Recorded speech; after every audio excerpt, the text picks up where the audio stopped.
ভালোবাসলে ইগো রাখতে নেই, দাঁত কামড়ে পড়ে থাকতে হয়। তাই বলে একটা মেয়ে হয়ে এভাবে আর কতদিন পিছে পিছে ঘুরবি? কেন? কোন বিধানে লেখা আছে প্রেমের জন্য শুধু ছেলেরাই ছ্যাঁচড়ামি করতে পারবে আর মেয়েরা পারবে না? ইন্তিহা একটু থামলেও অনিন্দিতার হাত দুটো মুঠোবন্দি করে বলল, আমি সেটা বলিনি উনি। ইন্তেহা, তুই হয়তো আমায় সঠিক সাজেশনই দিচ্ছিস, কিন্তু বিশ্বাস কর, আমি নিজেকে দমিয়ে রাখতে পারছি না। চেষ্টা করেছি, লাভ হয়নি। প্রেমের আগুনে দগ্ধ হতে বেশ ভালোই লাগে। কষ্ট নিয়ে ভালোবাসতে শিখে গেছি আমি। এটা ঠিক না উনি। আমি তো ওনার উপর জোর খাটাচ্ছি না, তাহলে সমস্যা কোথায়? আমি তো আমার মতো করে নিজেকে কষ্ট দিচ্ছি, যদিও এটাই আমার কাছে সুখ কিংবা প্রাপ্তি। কথাটা নিছুকি তাচ্ছিল্যে স্বরে বলল অনিন্দিতা। লেকের ধারে বসে গসিপ করছিল দুজনে। গুড়ি গুড়ি বৃষ্টির মধ্যে বেশ ভালোই লাগছে। অনিন্দিতা আকাশের দিকে তাকালো। রৌদ্রময় আকাশটাকে মেঘ কেমন ঢেকে নিয়েছে, তবুও আকাশ সুন্দর। ঠিক তেমনিভাবেই প্রিয় মানুষটার শত অবহেলার পরও মানুষটার প্রিয়ই থেকে যায়। অনুভূতি ছাপিয়ে যদি পারো ঘৃণা করতে, তাহলে তুমি হবে সেরা, নাহলে জীবন বিষাক্ত নীল বেদনায় ছেয়ে যাবে। ইন্থিয়া অবাক দৃষ্টিতে অনিন্দিতার দিকে তাকালো। স্টাইলিশ, বুদ্ধিসম্পন্ন, প্রতিবাদী, সুপার ইগো নিয়ে বড় হওয়া মেয়েটা আজ কতটা পরিবর্তন এসেছে। শুধু ভালোবেসে সহ্য করে নিচ্ছে হাজারো বেদনা। কি ভয়ঙ্কর অনুভূতি নিয়ে বেঁচে আছে। ভালোবাসার কি শক্তি! ইন্থিয়া দীর্ঘশ্বাস ফেল। নির্ভীক কেন যে উপেক্ষা করে মেয়েটাকে। কোনো দিকে কমতি তো নেই, তবুও অনিন্দিতা অসহায়। হয়তো এটাই নিয়তি, কারণ মানুষ কখনোই পারফেক্ট হয় না। ইন্থিয়া ঘড়িতে টাইম দেখলো 4:40 বাজে। মেয়েটা হুড়মুড়িয়ে উঠে গেল। আজ রক্ষে নেই। বাসায় গেলে নিশ্চয়ই মা কেলানি দিবে। অনিন্দিতা ইন্তিহার চঞ্চলতা অনুভব করলো, তবুও তাকালো না। আমি যাই রে উনি, আজ আম্মু নির্ঘাত খুন্তি হাতে মারবে। তুইও তাড়াতাড়ি চলে যাস। অনিন্দিতা উত্তর করলো না। ইন্তিহার ছুট লাগালো। ভার্সিটি শেষ হয়েছে 2 বাজে। এত দেরির জন্য আজ মার খেতেই হবে। ব্যাগ থেকে একটা ছবি বের করলো অনিন্দিতা। ছবিটার ছিটে ফোটাও পানি পড়তেই ব্যস্ত হয়ে পানিটুকু মুছে নিল। কিছুক্ষণ তাকিয়ে রইল। চোখ থেকে দুফোঁটা পানি গড়িয়ে পড়তে ডান হাতের তর্জনী দিয়ে মুছে নিল তৎক্ষণাৎ। নির্ভীক মাহাতাব আর কতদিন? খুব বেশি চাওয়া তো ছিল না, শুধু একটু কাছাকাছি থাকতে চেয়েছিলাম। রোজ আপনার মায়া ভরা মুখটা দেখতে চেয়েছিলাম। মাদক দ্রব্যের মতো কণ্ঠটা আঁকড়ে ধরতে চেয়েছিলাম, সেটাও সহ্য হলো না। আপনি ইচ্ছে করে এনএসইউতে জব নিলেন, খুব ভালো করেই জানতেন আমি এনএসইউতে চান্স পাবো না। এত দূরত্ব নিয়ে থাকতে চান আপনি। কখনো আপনার কাছে ব্যাঘাত ঘটিয়েছি? শুধু একবারই বলেছিলাম ভালোবাসি, তার শাস্তিস্বরূপ আমাকে পরনই ছেড়ে দিলেন। অনিন্দিতা থামল, দু চোখ মুছিয়ে নিয়ে উঠে দাঁড়ালো। ছবিটা সযত্নে রেখে দিয়ে হাঁটা লাগালো। 1 বছর কেন, 10 বছর গ্যাপ দিতে হলে দিবে, তবুও এনএসইউতেই অ্যাডমিশন নিবেই। সন্ধ্যা 6টার দিকে বাসায় ফিরে অনিন্দিতা। শায়না বেগম দরজা খুলতেই অনিন্দিতা ভেতরে চলে আসলো। এত দেরি হলো কেন অনি? একটু কথা ছিল আম্মু। তোর সিদ্ধান্ত এখনো বদলাবে না? বহুবার বলেছি আম্মু, এনএসইউ ছাড়া বাংলাদেশে আর কোনো ভার্সিটি নেই। আমার ফার্স্ট চয়েস ওইটা। একটা বছর গ্যাপ দিবি, একটু খারাপ লাগবে না তোর? আচ্ছা, যদি পরের বছরও এনএসইউতে চান্স না পাস? অনিন্দিতা উত্তর দিল না। টেবিল থেকে পানি নিয়ে 3 ঢোকে পান করলো। শাহানা রেগে গিয়ে বললেন, এটা কি রকম পাগলামি? চান্স না পেলে আবার গ্যাপ দিব? অনি, রাগ দেখিয়ে লাভ নেই আম্মু, তুমি জানো আমি প্রচণ্ড জেদি। শাহানা ক্যাবিনেট থেকে ফ্লাওয়ার ভাসটা ছুঁড়ে ফেলে দিলেন। সঙ্গে সঙ্গে কয়েক টুকরো হয়ে ভেঙে গেল। অনিন্দিতা সেদিকে পাত্তা দিল না। ব্যাগ নিয়ে সোজা নিজের রুমেই চলে আসলো। ফ্ল্যাশব্যাক। আপনার বয়স মাত্র 17 অনিন্দিতা, প্রেমের বয়স হয়নি এখনো। পড়াশোনায় মনোযোগী হন। নির্ভীকের কণ্ঠে মাথা নিচু করে নিল অনিন্দিতা। কলেজে অ্যাডমিশনের জন্য নির্ভীক তাকে পড়াতে আসে। নির্ভীক হলো ওদের প্রতিবেশী, ওদের ফ্ল্যাটের অপোজিটেই থাকে। অবশ্য পুরো বাসাটাই নির্ভীকদের। বহু বছর আগে কোনো এক কারণে ফ্ল্যাটটা বিক্রি করেছিলেন নির্ভীকের বাবা আজমার আহমেদ। কথা বলছেন না কেন? ভাইয়া আমি তো প্রেম করি না। আপনি আমার থেকে ছোট অনিন্দিতা, আমি আপনাকে পড়াই, আপনি আমাকে পড়ান না। কিন্তু পড়াশোনায় মনোযোগী হন। চোখ এত ঘোরে কেন? অনন্দিতা মাথা নিচু করেই রইল। নির্ভীক প্রচণ্ড রেগে আছে, তবে নীরবেই তা মেটাচ্ছে। সপ্তাহখানেক অনন্দিতা নিজেকে দমিয়ে রাখতে পারলেও সাদা শুভ্র পাঞ্জাবি পরা নির্ভীককে দেখে নিজেকে দমাতে পারেনি। জুমার নামাজ পড়ে এসেছে মাত্র, মাথায় টুপিটা খুলেই অনন্দিতাকে পড়াতে এসেছে। অনন্দিতা হারিয়ে যায় নির্ভীকের মাঝে। নির্ভীক প্রচণ্ড রেগে যায়। টেবিলে ধুম করে আওয়াজ হতেই অনন্দিতা চোখ নামিয়ে নেয়। অপ্রস্তুত বোধ করে, তবুও বলে, আমি আসলে কোনো অজুহাত চাই না আমি। আপনি জানেন না আমি বিদেশ থেকে পড়াশোনা করে এসেছি। সেখানে সব রকমের মানুষের সাথে চলতে হয়েছে। 23 বছর পার করেছি, চোখে কালো কাপড় বেঁধে নয়। নির্ভীক ভাইয়া, আমি আপনাকে পছন্দ করি আসলে। অনিন্দিতা, নির্ভীকের চিৎকারে অনন্দিতা কেঁপে ওঠে। নিজের ভুলটা বুঝতে পারে নির্ভীক। গলা নামিয়ে বলে, আপনি নিজেকে সংযত রাখুন অনিন্দিতা। আপনাকে আমি ভালোবাসি নির্ভীক। আমার সাথে এমন কেন করেন? বড় হওয়া সত্ত্বেও সবসময় আমাকে আপনি বলে সম্বোধন কেন করতে হবে? রাগে কটমট করতে থাকে নির্ভীক। মেয়েটাকে বুঝিয়ে কোনো লাভই হবে না। অনন্দিতার কথার উত্তর না দিয়ে নির্ভীক চলে যায়। অনন্দিতা কষ্ট পায়, নীরবে চোখের পানি ফেলে। সারা রাত কাঁদে নিজের প্রিয় নোটটাতে লেখালেখি করে। ভালোবাসি নির্ভীক। পরদিন সকালে ঝড়টা অনন্দিতার হৃদয়কে ব্যথিত করে। নির্ভীক আর তাকে পড়াতে পারবে না শুনে ব্যগ্র হয়ে ধরা গলায় বলে, নির্ভীক ভাইয়া, আমাকে আর পড়াবে না কেন? ছেলেটা তোর ভালোর জন্য কদিন পড়িয়েছে, তোর আঙ্কেলই পড়াতে বলেছিল। তোর পড়ার জন্য ছেলেটা ঘোরাঘুরিও করতে পারেনি, এখন একটু বিরতি চায়। অনন্দিতা বুঝতে পারে বিষয়টা পুরোই মিথ্যে। আঙ্কেল পড়াতে বলেছে, তা নির্ভীক পড়াতে এসেছে। এটা সত্যি হলেও না পড়ানোর অজুহাতটা সম্পূর্ণ মিথ্যে। ভালোবাসি বলাতেই নির্ভীক তাকে পড়াবে না। আর অনন্দিতার কোচিংয়ে যাওয়া হলো না সেদিন। সারাদিন কেঁদেই বুক ভাসালো। এখন নির্ভীককে নিয়ম করে দেখতেও পাবে না। মাঝে কেটে যায় একটা সপ্তাহ।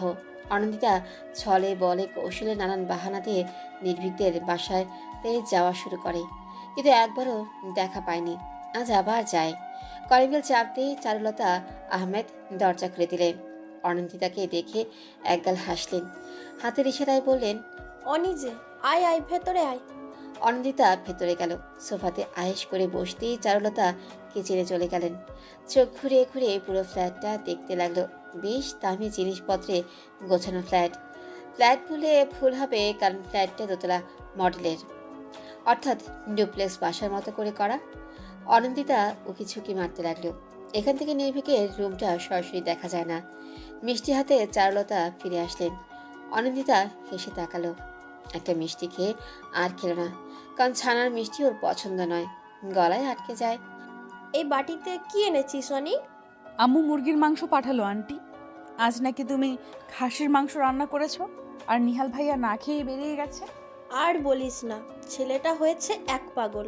খাসির মাংস একটুও পছন্দ করে না, রান্না করলেই সেদিন ভাত না খেয়েই চলে যায়।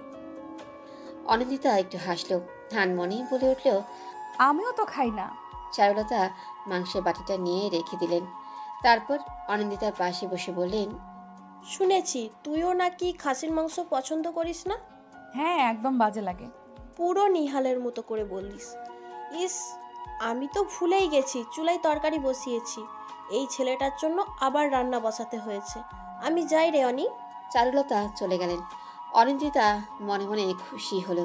সিঁড়ি পেয়ে উপরে উঠে গেল। ডান থেকে করিডোর দিয়ে গেলে 2 নম্বর রুমটাই নির্ভীকের। অনিন্দিতা পা টিপে টিপে হাঁটা লাগালো। এত সতর্ক হয়েও কোনো লাভ হলো না। সামনের পিলারের সাথে ধুম করে বাড়ি খেলো। মাথায় হাত বুলিয়ে আবারও হাঁটা লাগালো। নির্ভীক তার ঘরে অন্য কারো যাওয়া একদমই পছন্দ করে না। অনন্দিতা তাই উকি মারল। পুরো ঘরময় চোখ বুলিয়ে ও নির্ভীককে দেখতে পেল না। বেজায় মন খারাপ নিয়ে ফিরে আসলো। মাঝপথে এসে চোখ চকচক করে উঠল।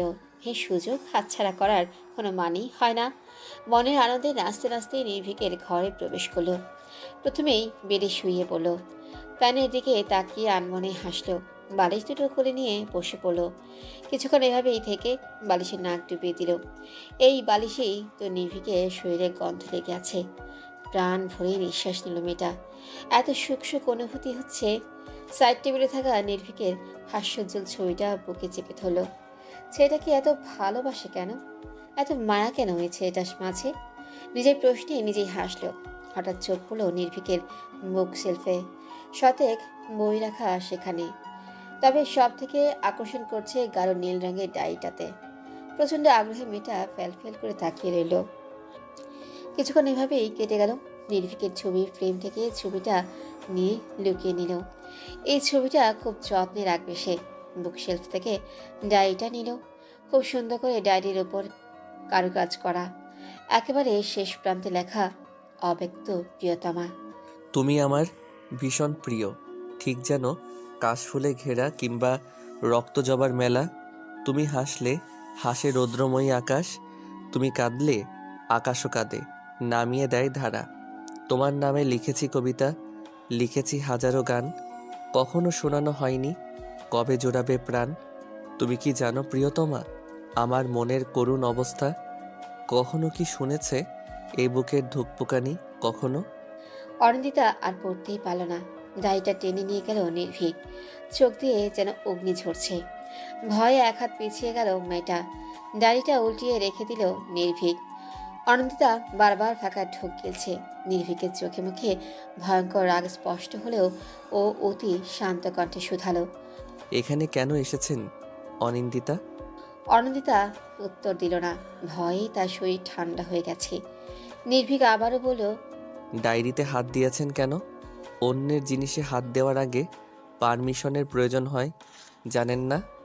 আমি আসলে কতটুকু পড়েছেন? বেশি নয়, শুধু প্রথম পৃষ্ঠা অবধি, কিন্তু তার আগেই আপনি। অনেক বেশি পড়ে ফেলেছেন। আমার জিনিসে অন্য কারো হাত দেওয়া একদমই পছন্দ নয়। আপনি আমার রুমে কেন এসেছেন? আমি দেখতে এসেছিলাম আপনাকে। দেখা হয়ে গেছে? অনিন্দিতা মাথা ঝাঁকালো। ঝাঁঝালো স্বরে নির্ভীক বলল, তাহলে এখনো দাঁড়িয়ে আছেন কেন? নির্ভীক ভাইয়া, এখানেই থেমে যান। আপনি অন্যায় করেছেন। এই রকম কিছু আবার ঘটলে আমি কঠোর হতে বাধ্য হব। এখনই বেরিয়ে যাবেন। অনিন্দিতা ছলছল নয়নে কিছু বলবেই তার আগে নির্ভীক বলল, কোনো কথা নয়, এখনই চলে যান। অনিন্দিতা এক পলক তাকালো। নির্ভীক তার দিকে ফিরেও তাকালো না। চাপা কান্না নিয়ে অনিন্দিতা স্থান ত্যাগ করলো। বর্তমান। অনি, এই অনি, কফিটা নিয়ে যা, ঠান্ডা হয়ে যাচ্ছে তো। শাহানার ডাকে চোখ মুছে নিল অনিন্দিতা। অস্ফুট স্বরে বলল, আসছি আম্মু। কিচেন থেকে কফি নিয়ে আবার রুমে চলে আসলো। মাথাটা কেমন ছিমছিম করছে। কফি কাপে চুমুক দিয়ে বই নিয়ে বসলো। সামনে এবছর অ্যাডমিশন টেস্টে যে করেই হোক সিলেক্টেড হতেই হবে। আন্টি, আমি সর্বোচ্চ চেষ্টা করব, তবে অনিন্দিতা বুঝলেই হয়। দেখো বাবা, কিছু করতে পারো কি না? মেয়েটা এমন অবস্থা ছিল না, আজকাল বেখেয়ালি হয়ে গেছে। এই তো সকালবেলা চা বসিয়ে অন্যদিকে তাকিয়ে কি যেন ভাবছিল, একটুর জন্য আগুন লেগে যায়নি। বিকেলে কফি ফেলে হাত পুড়িয়ে ফেলেছে। এমন করলে তো বড়সড় অঘটন ঘটে যাবে।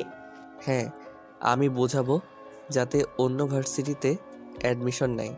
তারপর দেখি অনিন্দিতা কি করে। শাহানা স্বস্তির নিঃশ্বাস ফেলেন। যদি মেয়েটা একটু সুবুদ্ধি ঘটে, এনএসইউতেই কেন অ্যাডমিশন নিতে হবে? দেশে আরও অনেক ইউনিভার্সিটি রয়েছে, কিন্তু না, সেগুলোতে তো হবে না। গভীর মনোযোগে বই পড়ার কথা থাকলেও বই পড়ছে না অনিন্দিতা। আধ খাওয়া কফিটা ঠান্ডা হয়ে পড়ে আছে। দু চোখে কোণে পানি জমেছে। চাঁদের দিকে তাকিয়ে আছে সে। নির্ভীক মাহতাব শব্দের অর্থ চাঁদ। নির্ভীক তার কাছে চাঁদই রয়ে গেছে। আর অনিন্দিতা হলো সেই গরিব ব্রাহ্মণ।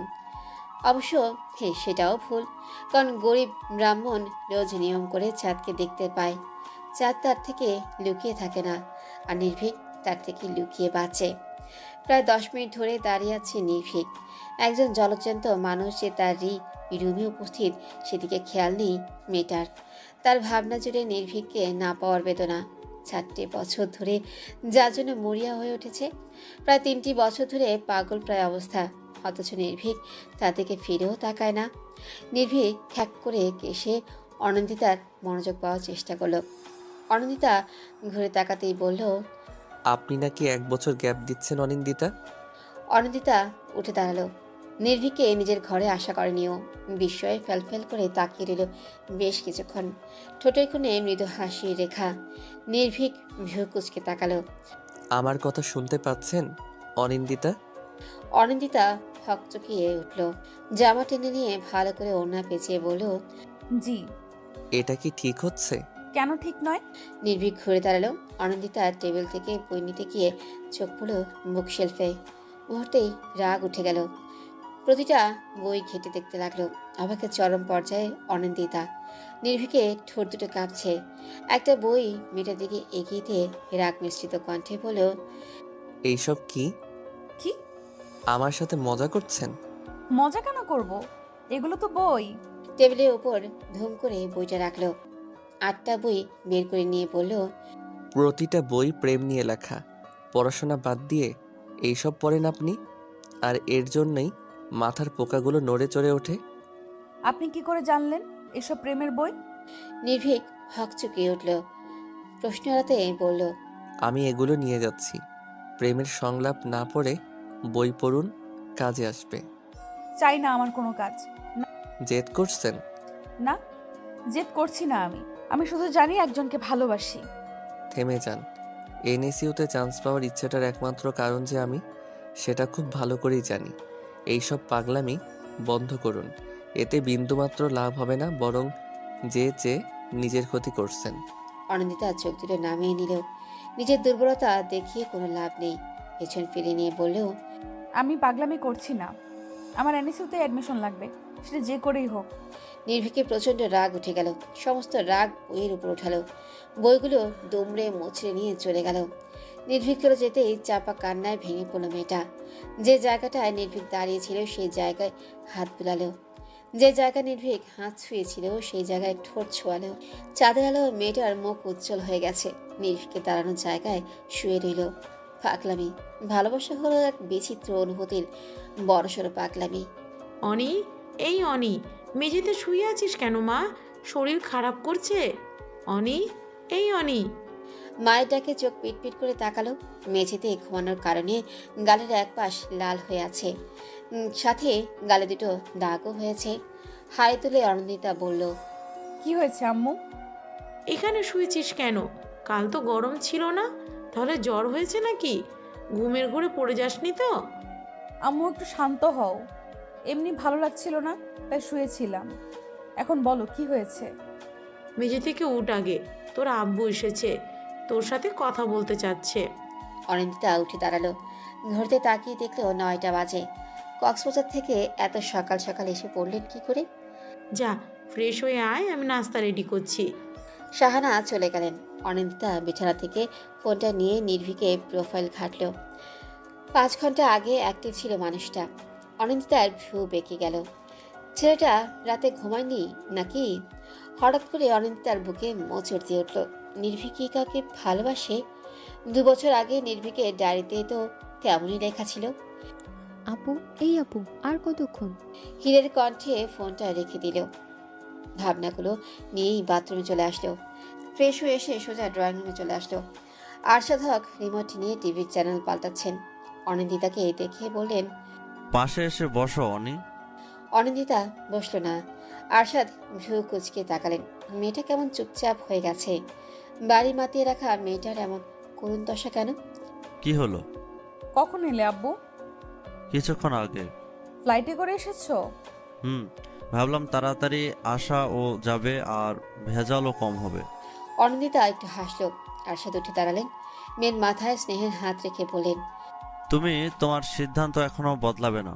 আমি এনএসইউতেই পড়তে চাই আব্বু। যদি টাকা নিয়ে চিন্তা করো তাহলে আমি পার্ট টাইম জব খুঁজে নিব। ছি মামনি, আমি টাকা নিয়ে কেন চিন্তা করব? তোমার বাবা মধ্যবিত্ত হলেও এনএসইউতে পড়ানোর ক্ষমতা রাখে। আমি এনএসইউতেই পড়তে চাই আব্বু। 1 বছর গ্যাপ যাওয়া আমার জন্য কোনো বিষয় নয়। কথাগুলো বলতে গিয়ে কেঁদে ফেলল অনিন্দিতা। আরশাদ নিভে গেলেন। মেয়েকে 2 হাতে বুকে জড়িয়ে বললেন, আচ্ছা তাই হবে। আমি তোমার মাকে বুঝিয়ে বলবো। তুমি অ্যাডমিশনের জন্য মন দিয়ে পড়াশোনা করো, কেমন? ভোরবেলা উঠে পড়াশোনা করছিল অনিন্দিতা। এনএসইউতে চান্স পেয়েই ছাড়বে। নির্ভীক তাকে সাইলেন্ট চ্যালেঞ্জ করেছে। একবার হেরে গেছে, তবে এবার হারবে না। সবসময় নির্ভীকের জয় চাইলেও আজ নিজের জয় চাইছে। ভালোবাসাকে একটু দেখার জন্যই এত কিছু করা। না হলে সপ্তাহখানেক পার হয়ে গেলেও নির্ভীকের দেখা মেলে না, মাস পার হয়ে গেলেও কথা হয় না। নির্ভীকের ভার্সিটিতে পড়লে দিনে একবার হলেও দেখার সুযোগ মিলবে। গভীর মনোযোগে ব্যাঘাত ঘটল। বেশ বিরক্ত হয়ে তাকালো অনন্দিতা। আপু একটু শাড়িটা পরিয়ে দেবে প্লিজ? শাড়ি হাতে দাঁড়িয়ে আছে হের। অনিন্দিতা বেশ অবাক হলো। শাড়ি পরতে পছন্দ করে না হের। কোনো বিশেষ অনুষ্ঠান ছাড়া শাড়ি পরা হয় না তার। হঠাৎ করে শাড়ি কেন পরবি? তোর তো শাড়ি পছন্দ নয়। আরে সাদে কি শাড়ি পরছি? আজ তো আমাদের নবীন বরণ, কলেজে ফার্স্ট ডে, ভুলে গেলে? আজ নবীন বরণ? হ্যাঁ, একটু পরিয়ে দাও না প্লিজ, সবাই শাড়ি পরে আসবে। আচ্ছা আয়। হিরকে শাড়ি পরিয়ে দিল। তবে শাড়িটা বেশ পাতলা হওয়ায় শরীরের বেশ কিছু অংশ ফুটে উঠেছে। হির একটু স্বাস্থ্যবান হওয়াতে শাড়িটা মোটা করে পরানো সম্ভব নয়। অনিন্দিতা দীর্ঘশ্বাস ফেলে বলল, আমি আমার একটা শাড়ি নিয়ে আসছি। কিন্তু আমি কি পুরনো শাড়ি পরে অনুষ্ঠানে যাব? সমস্যা কোথায়? দু একবারই তো পরেছি। না, আমি পুরনো শাড়ি পরে যাব না, সবাই আমাকে লেকফুল করবে। হির মন খারাপ করে নিজের ঘরে চলে গেল। অনিন্দিতার বেশ খারাপ লাগলো। দীর্ঘশ্বাস ফেলে কাবার্ড খুলল। একটা বক্স থেকে পার্পল রঙের শাড়ি বের করলো। শাড়িটা খুব পছন্দের, কখনো পরা হয়নি। নির্ভীকের পছন্দের রঙে কিনেছিল। ভেবেছিল নির্ভীক এর সাথে প্রথম ঘুরতে যাওয়ার সময় শাড়িটা পরবে। না, সেই ইচ্ছেটা আর হয়ে ওঠেনি। শখের জিনিস তো ঘরেই পুরনো হয়ে গেল।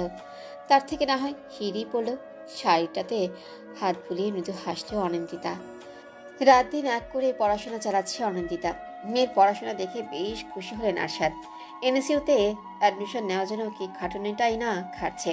আরশাদ হক পেশায় একজন সৎ ডক্টর। দুটো মেয়ে আর স্ত্রীকে নিয়েই তার পরিবার। বাবা মা গত হয়েছে বহু বছর। অনেক কষ্ট করে প্রতিষ্ঠিত হয়েছেন, আর তাই পড়াশোনার গুরুত্ব বোঝেন। ঘড়িতে টাইম দেখে বাসা থেকে বেরিয়ে গেলেন। মাসে দু একবার সরকারি কাজে বিভিন্ন জায়গায় যেতে হয়। এবার যাচ্ছেন পঞ্চগড়। শাহানার মন খারাপ, কারণ পুরো 15 দিনের জন্য যাচ্ছে আরশাদ। স্বামীর প্রতি অফুরন্ত ভালোবাসা। অ্যারেঞ্জ ম্যারেজ হলেও ভালোবাসায় কমতি নেই। আরশাদ বাসা থেকে বের হতেই চাপা কান্নায় ভেঙে পড়লেন। হের মায়ের কান্নাতে বিরক্ত হলো। আম্মু এই ফ্যাচ ফ্যাচ করে কান্না থামাও প্লিজ। তুমি যেইভাবে কাঁদো, আমার বান্ধবীরা তাদের 22 দিনের রিলেশন ভেঙে গেলেও এইভাবে কাঁদে না। হীরের কথায় শাহানা ছুটে গেলেন। পায়ের জুতোটা উঠিয়ে বললেন, মারবো এক চর। অসভ্য মেয়ে, মায়ের কাছে বন্ধু মহলের কুকর্ম শোনাচ্ছ? তোর বাবার সাথে আমার 22 বছরের সম্পর্ক, বুঝলি? 22 বছরের সম্পর্ক। তো এর জন্য ফ্যাচ ফ্যাচ করে কাঁদবে? আব্বু তো 15 দিন পরে চলে আসবে, সমস্যা কোথায় বলো তো? প্রচন্ড বিরক্তি নিয়ে স্থান ত্যাগ করলেন শাহানা। এই মেয়েটা যেমন তেরা ঠিক তেমনি অসভ্য। অন্যদিকে বড় মেয়েটা হয়েছে পাগল প্রকৃতির। ফার্স্ট চয়েস যেটা সেটাই চাই। দুটো মেয়েকে প্রায় 20 বছর যাবৎ সহ্য করে যাচ্ছে। এত আদর দিয়ে বাদর হয়েছে। কি বিড়বিড় করছো আম্মু? অনন্দিতার কথাতে ঘাড় ঘুরে তাকালেন। ডাইনিং গোছাতে গোছাতে বললেন, এসে পড়েছিস? তোর আব্বু তো এই মাত্র পঞ্চগড় চলে গেল।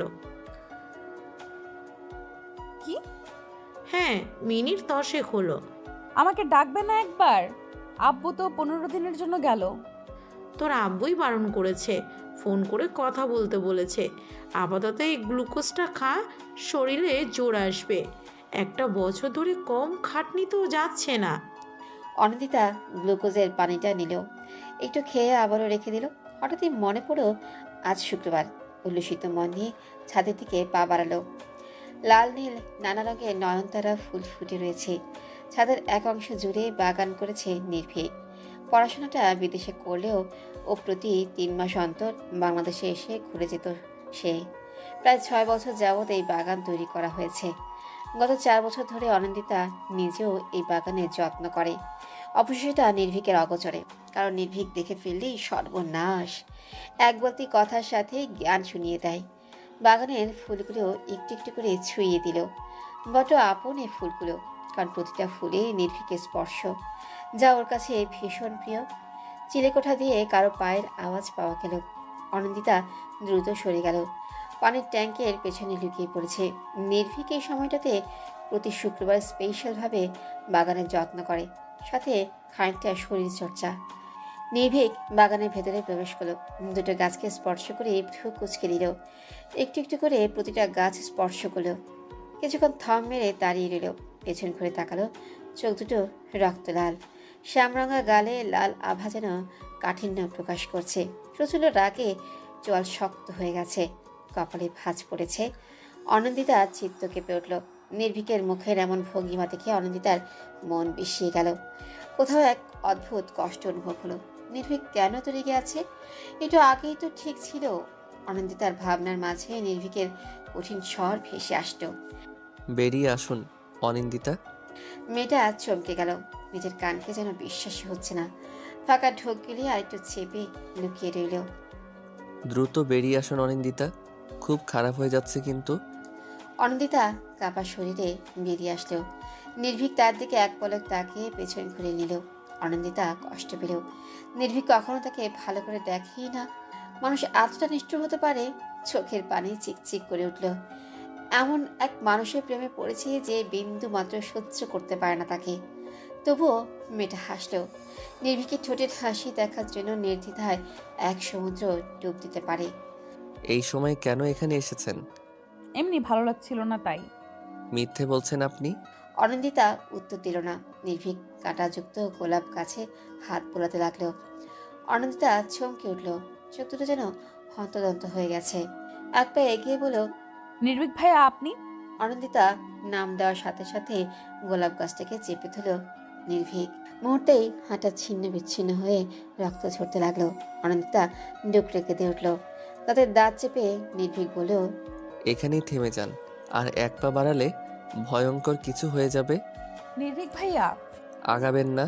অনন্দিতা নির্ভীকের কথার দিকে পাত্তেই দিল না। জলভরা নয়নে ছুটে আসলো নির্ভীকের কাছে। নির্ভীকের হাত দুটো চেপে ধরল, ঝটকা মেরে হাতটা সরিয়ে নিল নির্ভীক। অনন্দিতা যেন ভয় পেয়ে গেল, কারণ নির্ভীক কাটা স্থানে ক্যাকটাস গাছের পাতা চেপে ধরেছে। মেয়েটা ডুকরে কেঁদে উঠল, হাতে নির্ভীকের রক্ত লেগে আছে। নির্ভীকের চোখ দুটো ফুলে ফেপে উঠেছে, ব্যথায় মাথা টনটন করে উঠছে। ধরা গলায় নির্ভীক বলল, আপনি আরো ভয়ঙ্কর কিছু দেখতে চান? অনন্দিতা মাথা ঝাঁকালো, নির্ভীকের হাতের দিকে তাকিয়ে রইল। কষ্টে মুখটা ভারী হয়ে উঠেছে, টপটপ করে রক্ত পড়ছে। লাল রঙের সেই স্থানটা জ্বলজ্বল করছে। এখানে দাঁড়িয়ে আছেন কেন? বলেছি না এই সময়টাতে ছাদে আসবেন না। অনন্দিতা ছাদের মেঝেতে বসে পড়ল। নির্ভীকের পা তার এক হাত দূরে। পা স্পর্শ করতে যেতেই নির্ভীক দুকদম পিছিয়ে গেল। অনন্দিতা নির্ভীক যেখানে দাঁড়িয়ে ছিল সেখানে মাথা ঠেকিয়ে দিল। নির্ভীক ফিরেও তাকালো না। আমি আর কখনো আসবো না, শুধু হাতটা সরিয়ে ফেলুন। রক্ত ঝরছে, আপনি কষ্ট পাচ্ছেন। তার থেকে বেশি কষ্ট আপনি আমাকে দিচ্ছেন। আপনি কেন বুঝতে চান না আমি আপনাকে পছন্দ করি না?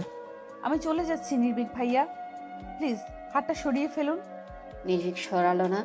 অনন্দিতা বুঝতে পারল বিষয়টা। নির্ভীকে দাঁড়িয়ে থাকা জায়গায় চুমু খেল, ছাদে পড়ে থাকা রক্তগুলো দু হাতে মেখে নিল। নির্ভীকের হাতের দিকে তাকিয়ে কাঁদছে মেয়েটা। নির্ভীকের দৃষ্টি স্থির, এখনো ক্যাকটাস গাছের পাতা চেপে আছে, সূচের মতো বিঁধে গেছে কাঁটাগুলো। অনন্দিতা পেছনে তাকালো না, আর ছুট লাগালো। অনন্দিতা চলে যেতেই নির্ভীক হাতটা সরিয়ে ফেল। পুরো হাতে শত শত কাঁটা বেঁধে আছে, ব্যথায় চোখ দুটো বন্ধ হয়ে এলো। ছাদের এক করে বসে কাঁটাগুলো উঠাতে লাগলো। যন্ত্রণায় হাঁসফাঁস করছে অনন্দিতা। যতটা যন্ত্রণা নির্ভীক পেয়েছে তার থেকে দ্বিগুণ যন্ত্রণা সে পেয়েছে। মনের যন্ত্রণাতেই থেমে থাকেনি। হাতে কাটা কম্পাস ঢুকিয়ে নিয়েছে, ক্ষত হয়ে গেছে, কিছুটা মাংস উঠে গেছে।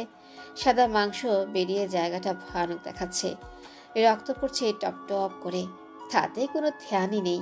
মেঝেতে গড়াগড়ি খাচ্ছে। মাথার কাছে নির্ভীকের রক্তের ছাপ। খুব যত্ন করে ডাড়িতে আগলে রেখেছে নির্ভীকের রক্ত। হাতের ব্যথা যেন কিছুই নয়, তবে নির্ভীকের রক্ত তাকে পাগল করে দিচ্ছে। শাহানা এসে দুবার ডেকে গেছে, অজুহাত হিসেবে মাথা ব্যথা বলেছে। বিকেলে হাতে ব্যান্ডেজ করে দিচ্ছে হির। অনিন্দিতা অনুভূতি শূন্য। শাহানা চোখের পানি ফেলছেন বহুক্ষণ। কান্না থামিয়ে গেছে নির্ভীকদের বাসায়। হিরের চোখে পানির ধারা নেমে এসেছে। কেন এমন করলে আপু? তুমি এমন কেন করো? হাতটা কি অবস্থা করেছো? কোনো খেয়াল আছে? নিজের প্রতি কেন এত রাগ দেখাচ্ছ? এনএসইউতে অ্যাডমিশন নেওয়ার জন্য এ কি পাগলামি? নির্ভীক ভাইয়া তো বলল আরও ভালো ভালো ভার্সিটি আছে। উনি তো এনএসইউর লেকচারার, উনি বললে তারপরও শুনলে না। হীর একা একাই বক বক করছে। অনিন্দিতা উত্তর দিল না। অনুভূতিগুলো কোথাও আটকে গেছে। চোখের সামনে ভাসছে নির্ভীকের ছিন্ন বিচ্ছিন্ন কাটা হাত, যে হাতে সহস্র বার চুমু খাওয়ার স্বপ্ন নিয়ে বেঁচে আছে। সে হাত আজ ছিন্ন বিচ্ছিন্ন। কি করে সইবে হে ব্যথা? অনিন্দিতা হুট করেই কেঁদে উঠল। আপু, এই আপু, কাঁদছো কেন? ব্যথা হচ্ছে খুব? কেন করলে এমনটা? হীর কান্না করেই যাচ্ছে। অনিন্দিতার বুক ফেটে যাচ্ছে। মেন ডোর দিয়ে কারো আসার শব্দ পেল। হীর কান্না থামিয়ে বলল, নির্ভীক ভাই। অনিন্দিতা ঘাড় ঘুরে তাকালো। চকলেট রঙের টি শার্ট পরে আছে নির্ভীক। অনিন্দিতা চোখ দুটো নির্ভীকের হাতের দিকে গেল। হাতে সাদা রঙের ব্যান্ডেজ করা, বুকের ভেতরে যেন কেউ ছুরি ঢুকিয়ে দিয়েছে। নির্ভীকের দৃষ্টি অন্যদিকে। পেছন থেকে চারুলতা হন্তদন্ত হয়ে আসলেন। হীর উঠে দাঁড়ালো। চারুলতা ব্যস্ত হয়ে পড়লেন। অনিন্দিতাকে কথা শোনাতে লাগলেন। সে কথা মেয়েটার কর্ণপাত হলো না। মিনিট 10 এভাবেই কেটে গেল। নির্ভীকের চোখে মুখে কোনো কষ্টের ছাপ নেই, একটুও মায়া নেই অনিন্দিতার জন্য। অথচ নির্ভীকের কষ্টের স্বাদ নিতেই নিজেকে আঘাত করলো মেয়েটা। চারুলতা নির্ভীকের দিকে রক্তচক্ষু নিয়ে তাকালেন। এই ছেলেটা আর তুই দুজনেই পুরো অধম। দেখ, সকালবেলায় ক্যাকটাস গাছে কাঁটা বিধিয়ে এনেছে। গাছের যত্ন নিবি ভালো কথা, তাই বলে সাবধানতার অবলম্বন করবি না। আর এই দিকে তুই এনসিইউতে অ্যাডমিশনের জন্য পাগল হয়ে যাচ্ছিস। হাতের কি অবস্থা করেছিস? নির্ভীক চরম বিরক্তি নিয়ে তাকালো। এখানে থাকতে ভালো লাগছে না তার। নেহাতি ভদ্রতার খাতিরে দাঁড়িয়ে আছে। 15 মিনিট পর শাহানা আর নিহাল আসলো। সাথে ডাক্তারও আছেন। নিহালের চোখে মুখে চিন্তার ছাপ। চারুলতা পাশ থেকে উঠে গেলেন। ডাক্তার চেক আপ করে ওষুধ পানি লিখে দিলেন। বাসায় একজন ডাক্তার থাকলেও বাইরের ডাক্তারের প্রয়োজন হয়, তা আবারও প্রমাণ হয়ে গেল। নিহাল ডাক্তারকে এগিয়ে দিতে গেলেই নির্ভীক বাধা দিল। আমি যাচ্ছি, তুই এখানেই থাক। নিহাল কথা বাড়ালো না। অনিন্দিতা পাশে এসে বসলো। মাথায় হালকা করে গাঁটটা মেরে বলল, ফাজিল মেয়ে, হাতের কি অবস্থা করেছো? এত ভালো স্টুডেন্ট হতে হবে কোনো সংবিধানে লেখা হয়েছে? এনএসইউ এর থেকে অনেক ভালো ভার্সিটি আছে, সেগুলোতে পড়তে পারতে। অনিন্দিতা মৃদু হাসলো। চারুলতা স্বস্তির নিঃশ্বাস ফেলে বললেন, বোঝা একটু। শাহানা প্রচন্ড রেগে আছেন, তবু কিছু বলছেন না। মেয়ের হাতের দিকে তাকিয়ে প্রচন্ড কষ্ট হলো। হির সবার জন্য শরবত বানাতে গেল। প্রচন্ড গরম পড়েছে, তার উপর সবাই ছুটের ওপর ছিল। আমি কি সত্যি চান্স পাবো না নিহাল ভাইয়া? কেন পাবে না? অবশ্যই পাবে। ভালো করে মনোযোগ দিয়ে পড়ো। তবে নিজের ক্ষতি কেন করলে? এখন তো কয়েকদিন পড়াশোনা বন্ধ। চারুলতা পাশে এসে বসলেন। অনিন্দিতা মাথায় হাত বুলিয়ে বললেন, একদম চিন্তা করবি না, তুই চান্স পাবি। আত্মবিশ্বাস আছে না? অনিন্দিতা মাথা ঝাঁকালো। নির্ভীক মাত্রই ফিরে এসেছে। চারুলতা বললেন, নির্ভীককে বলবো তোর অ্যাডমিশন টেস্ট অবধি যেন পড়াই, দেখবি এবার চান্স পাবিই পাবি। অনিন্দিতা সম্মতি জানিয়ে দরজায় তাকালো। বিরক্তি নিয়ে তাকিয়ে আছে নির্ভীক, যেন এক্ষুনি সবকিছু ধ্বংস করে দিবে। টানা সারাদিন কান্না করায় কণ্ঠ ভেঙে গেছে অনিন্দিতার। হাতের ব্যথায় আর টানা কান্না করায় ঠান্ডা লেগে জ্বর এসে গেছে। 3 দিন অবধি এ জ্বর বেড়েই চলল। 7 দিনের মাথায় জ্বর নামলো। সবাই দেখতে আসলেও নির্ভীক দিক দিল না। এতটা হেলায়ও মেয়েটা নির্ভীককে খুঁজেই চলেছে, কিন্তু কোথাও নির্ভীকে দেখাই গেল না। মাঝে একদিন ডাক্তার দেখানোর জন্য বের হচ্ছিল, সিঁড়ি দিয়ে নামার সময় চোখাচোখি হয়। তবে নির্ভীক তার খোঁজ নেয়নি। শাহানার সাথে 2-1টা কথা বলে চলে গেছে। প্রচন্ড কষ্ট নিয়ে 10-10টা দিন কাটিয়ে দিল অনিন্দিতা। এখন শরীর অনেকটাই সুস্থ। চারুলতার কথা অনুযায়ী আজ নির্ভীক পড়াতে আসবে। বেজায় খুশি মেয়েটা। কতদিন পর আজ নির্ভীককে দেখতে পাবে। পরিপাটি হয়ে বসে আছে অনিন্দিতা। যদিও নির্ভীক তার দিকে ফিরেও তাকায় না, তবুও নিজেকে পারফেক্ট দেখানো চাই। হঠাৎ করেই ফোনটা বেজে উঠল। ইন্তিহা কল করেছে। রিসিভ করেই বলল, হ্যাঁ ইন্তেহা বল। এখন কেমন আছিস তুই? ভালো। এখনো মন খারাপ? নির্ভীক ভাইয়া তোকে দেখতে আসেনি না? আরে তা কেন হবে, এই তো সেদিনও সিঁড়িতে দেখা হলো। অত ঘটা করে দেখা সাক্ষাৎ হয় নাকি? কথাগুলো বলার সময় আনন্দিতা স্বর কেঁপে উঠল। কত কষ্টে নিজের আবেগ লুকিয়ে আছে তা নিজেও জানে না। ইন্তিহা দীর্ঘশ্বাস বুঝিয়ে দিলেও সে ধরা পড়ে গেছে। আমাকে বোঝাতে হবে না আর।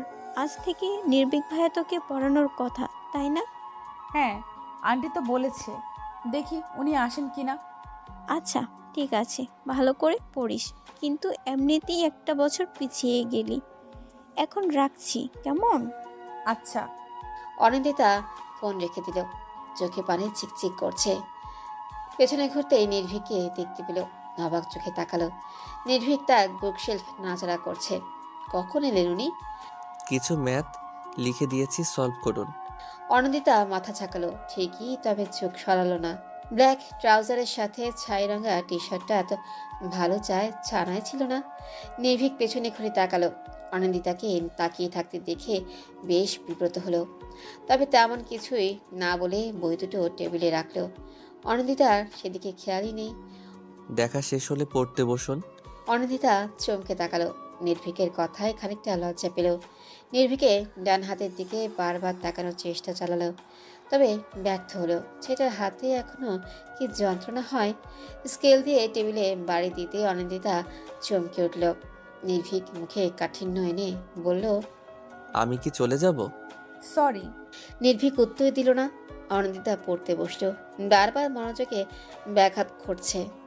হঠাৎ করে নির্ভীকের ফোন আসলো। ফোন রিসিভ করে ব্যালকনিতে চলে গেল। লেকের ধারে বসে আছে রোজ। মেয়েটার সুশ্রী মুখে বিন্দু বিন্দু চিন্তার ছাপ। সূর্য তার সারাদিনের কর্মব্যস্ততায় জীবন পেরিয়ে আকাশের বুকে নিজেকে লুকিয়ে নিয়েছে। ভারী নিঃশ্বাসের শব্দ কেমন নিস্তব্ধতায় সুর তুলেছে। বারবার ঘুরে দেখছে সে। উপায় না পেয়ে ফোনে নাম্বার ডায়াল করে কল লাগালো। আর কতক্ষণ লাগবে নির্ভীক? আসছি তো। রাস্তায় প্রচণ্ড জ্যাম ইয়ার। জ্যামে বসে থাক তুই। এদিকে পুরো লেক ফাঁকা হয়ে গেছে, কেউ তুলো নিয়ে গেলে আমাকে আর পাবি বল? রাগ করিস না, একটু ওয়েট কর, এসেই পড়েছি। আচ্ছা আয়। রোজ কল কেটে মৃদু হাসল। ফোনের লক স্ক্রিনে তার আর নির্ভীকের হাস্যজ্জ্বল ছবি। কানাডাতে ভার্সিটির শেষ দিনের ছবিটা তোলা। দীর্ঘশ্বাস ফেলে নির্ভীকের অপেক্ষা করতে লাগলো। মিনিট 10 পর নির্ভীক চলে আসলো। রোজ হালকা হেসে সেদিকে আসলো। নির্ভীকে এক হাতে জড়িয়ে বলল, অসভ্য, প্রথম দিনেই এত লেট? সরি। রোজ বিগলিত হাসলো। নির্ভীকের বা হাতটা গোটানো দেখে ভ্রু কুচকালো। খপ করে নির্ভীকের হাত ধরতে যেতে নির্ভীক সরে গেল। দেখা হাতে কি আছে? দেখাবো না খারাপ হয়ে যাচ্ছে কিন্তু। তো? নির্ভীক, আমি কিন্তু তোকে খুব মারবো। নির্ভীক ভয় পাওয়ার ভান করে বলল, মাফ কর আমায়, দেখাচ্ছি তো, একটু ওয়েট। রোজ মাথা ঝাঁকালো। নির্ভীক পেছন থেকে একগুচ্ছ অর্কিড বের করে দিতেই রোজ লাফিয়ে উঠল। নির্ভীক মৃদু হাসি ফুটিয়ে তাকালো। রোজের সামনে আসা চুলগুলো টেনে দিয়ে বলল, এটার জন্যই এত লেট হলো। কতগুলো ফুলের দোকান ঘুরতে হয়েছে, সময় আর টাকা দুটোই গেছে। খোটা দিচ্ছিস? একটু একটু। রোজ কিলকিল করে হাসি। নির্ভীক হইতে সময় দেখে নিয়ে বলল, কোন রেস্টুরেন্ট? রেস্টুরেন্টে নয়, ক্যাফেতে যাব। রক্তরাঙা কাগজটাতে নাক ডুবিয়ে রেখেছে অনিন্দিতা। নির্ভীকের রক্তে ঘ্রাণ যেন তাকে পাগল করে দিচ্ছে। বারবার রক্তরাঙা কাগজটাতে ঠোঁট ছোঁয়াচ্ছে। নির্ভীকের স্পর্শ করা বইগুলো বুকে চেপে ধরেছে। বিকেলে কারোর সাথে কথা বলে বেরিয়েছিল নির্ভীক। তাতে একটু মন খারাপ হয়েছিল, তবে ভীষণ সুখ সুখ অনুভূতি হচ্ছে। যাওয়ার আগে নির্ভীক তাকে একবার ঘুরে দেখেছে, যদিও চোখে মুখে ছিল বিরক্তির নীল ছায়া। অনি, এই অনি। আসছি আম্মু। বইগুলো গুছিয়ে অনিন্দিতা চলে গেল। শাহানা ব্যথায় কুকড়ে গেছেন। হে পা টিপে দিচ্ছে। কি হয়েছে আম্মু? বাতের ব্যথাটা বোধ হয় বেড়েছে, সাথে মাথাটাও ঝিম মেরে আছে। আচ্ছা, আমি তেল মালিশ করে দিচ্ছি। তার আগে নাস্তাটা খেয়ে নে। পরে খাবো। খুব যত্নে মায়ের মাথায় তেল মালিশ করে দিচ্ছে অনিন্দিতা। হির পা টিপে দিতে গিয়ে ক্লান্ত হয়ে ঘুমিয়ে পড়েছে। শাহানার চোখও প্রায় লেগে এসেছে। আম্মু, হুম মনে হয় ছোটবেলায় একটা গল্প শুনেছিলাম, ঘুম পাড়াতে আমায়। হুম তাতে কি হয়েছে? গল্পটা শোনাও না প্লিজ। এখন কি বাচ্চা আছিস তুই? ওই সব তো রূপকথার গল্প, বাস্তব হয় না কখনো। আহা, বলোই না। আচ্ছা বলছি। গল্পের কথা শুনে জেগে বসেছে হির। শাহানার পায়ের কাছে আরাম করে বসলো দুজনে। থুতনিতে হাত দিয়ে গল্পের জন্য অপেক্ষা করতে লাগলো। একই দেশে বাস করত এক রাজপুত্র আর এক রাজকন্যা। দুজনের মাঝে তেমন কিছুই মিল ছিল না। তবে রাজকন্যা বেশ পছন্দ করতো রাজপুত্রকে, আর রাজপুত্র তার উল্টা। রাজকন্যাকে একদমই দেখতে পারতো না। একটা সময় সেও রাজকন্যার প্রেমে পড়ে যায়। তখন রাজকন্যা বেঁকে বসে আর রাজপুত্র পাগলের মতো করতে থাকে। হাজারো কষ্টের মাঝে জর্জরিত রাজপুত্র ভেঙে পড়ে। রাজকন্যা নিজের প্রিয়তমর কষ্টে কষ্টিত হয়। সমস্ত কিছু ছাপিয়ে রাজপুত্রর কাছে ফিরে আসে, আর তারপর রাজপুত্র আর রাজকন্যা একটা লম্বা জীবন একসাথে কাটায়। হীর হাততালি দিয়ে উঠল। শাহানা হেসে নিজের রুমের দিকে অগ্রসর হয়। অনন্দিতা চোখ চকচক করছে। আচ্ছা, তার রাজপুত্র কি কখনো তার হবে? সেও কি নির্ভীকের সাথে লম্বা একটা জীবন কাটাবে, নাকি রূপকথার গল্প রূপকথাই থেকে যাবে? আব্বু, আমি আবার কানাডা ফিরে যেতে চাই। 3 মাস অন্তর অন্তর না হয় দেশে আসবো, তবুও বারণ করো না প্লিজ। ছেলের কথাতে প্রচণ্ড চমকালেন আজমল। 7 বছর বিদেশে পড়াশোনা করেছে, তাই বলে এখনো বিদেশে চলে যাবে? আজমল একটু সময় নিয়ে ভাবলেন, মুখে বিরক্তি ফুটিয়ে বললেন, তোমার এমন সিদ্ধান্তের কারণ কি নির্ভীক? এমনি, তুমি জানো কানাডাতে আমার খুব ভালো জব হয়েছিল, স্যালারিও ছিল 3 গুণ। টাকার জন্য কানাডা ফিরতে চাচ্ছ? তেমনটা নয়, আসলে আমার ভালো লাগছে না বিডিতে। যদি টাকা নিয়ে ভেবে থাকো, তাহলে আমি বলবো তোমার বাবার যা টাকা আছে এতে তুমি বেশ ভালো জীবনযাপন করতে পারবে। আর যদি অন্য কিছু হয়ে থাকে তাহলে বলবো ভুলে যাও সেই সব বিষয়। এইচএসসি পরীক্ষার পরই বিদেশে পাড়ি জমিয়েছো। আমাদের বয়স হয়েছে, তোমাদের প্রয়োজন। বিদেশে থাকলেও তো আমি তোমাদের কাছে ফিরবো, তাহলে সমস্যা কোথায় আব্বু? ভুলে যেও না 3 বছরের চুক্তি করেছো এনএসইউর সাথে। সেটার জন্যই তো তোমার সাহায্য প্রয়োজন। বাবা ছেলের এক প্রকার কথা কাটাকাটি হয়ে গেল। নির্ভীক রেগে বাসা থেকে বের হয়ে গেল। চাওড়া থেকে আশেপাশে খুঁজলেন, কে যেন দেখতে পেয়ে সেদিকেই পা বাড়ালেন। চারু, বলো। তোমার ছেলে কি কাউকে পছন্দ করে? কার কথা বলছো? নির্ভীকের কথা বলছি, কানাডা ব্যাক করতে চাচ্ছে। চারুলতা ভীষণ অবাক হলেন, একটু ভেবে বললেন, ছাড়ো তো ওর কথা, ছেলে মানুষ, খামখেয়ালি হলে যা হয় আর কি। আজমলও আর কথা বাড়ালেন না। চারুলতার থেকে চা নিয়ে লাইব্রেরির দিকে পা বাড়ালেন। বহুদিন হলো বই পড়া হয় না, মনটা অশান্ত, বইয়ের সাথে ডুবে যেতে হবে। একের পর এক কলেই বিরক্ত হলো নির্ভীক। চারুলতা ফোন করেই যাচ্ছে। রাত প্রায় 1:30টার কাছাকাছি, অথচ নির্ভীক বাসায় নেই। অনিন্দিতার পরিবার সহ আরো কিছু মানুষ জড়ো হয়েছে। অনিন্দিতা ঘুমিয়েছিল। নির্ভীক বাসায় নেই কথাটা শুনে লাফিয়ে উঠে পড়েছে।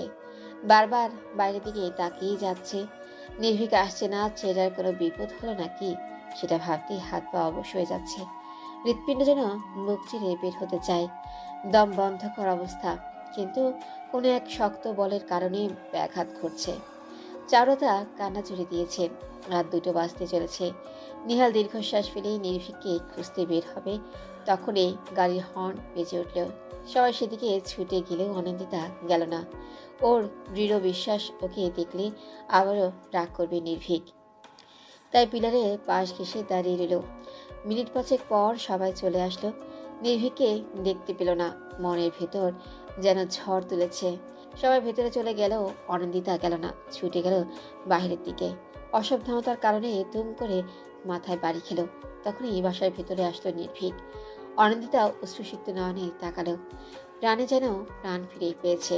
নির্ভীকের মুখে চরম বিরক্তি বহিঃপ্রকাশ, তাতেও যেন মেয়েটার শান্তি।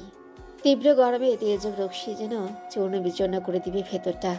তারই মাঝে হেঁটে চলেছে অনিন্দিতা। বাঁ হাতে কপালে বেয়ে পড়া ঘামটুকু মুছে নিচ্ছে। মুহূর্তেই ঠান্ডা পানি গ্লাসের গায়ে জমে থাকা জলীয় বাষ্পের মতো আবারও ঘাম নেমেই যাচ্ছে। তপ্ত রোদ্দুরের রাসলীলা চলছে বেশ কয়েকদিন। সারাদিনের কর্মব্যস্ততা কাটিয়ে সূর্যের মুখ লুকানোর কথা থাকলেও সূর্য তার বিপরীত দিকেই চলেছে। ব্যবসা কর্মে প্রাণ যেন বেরিয়ে আসবে।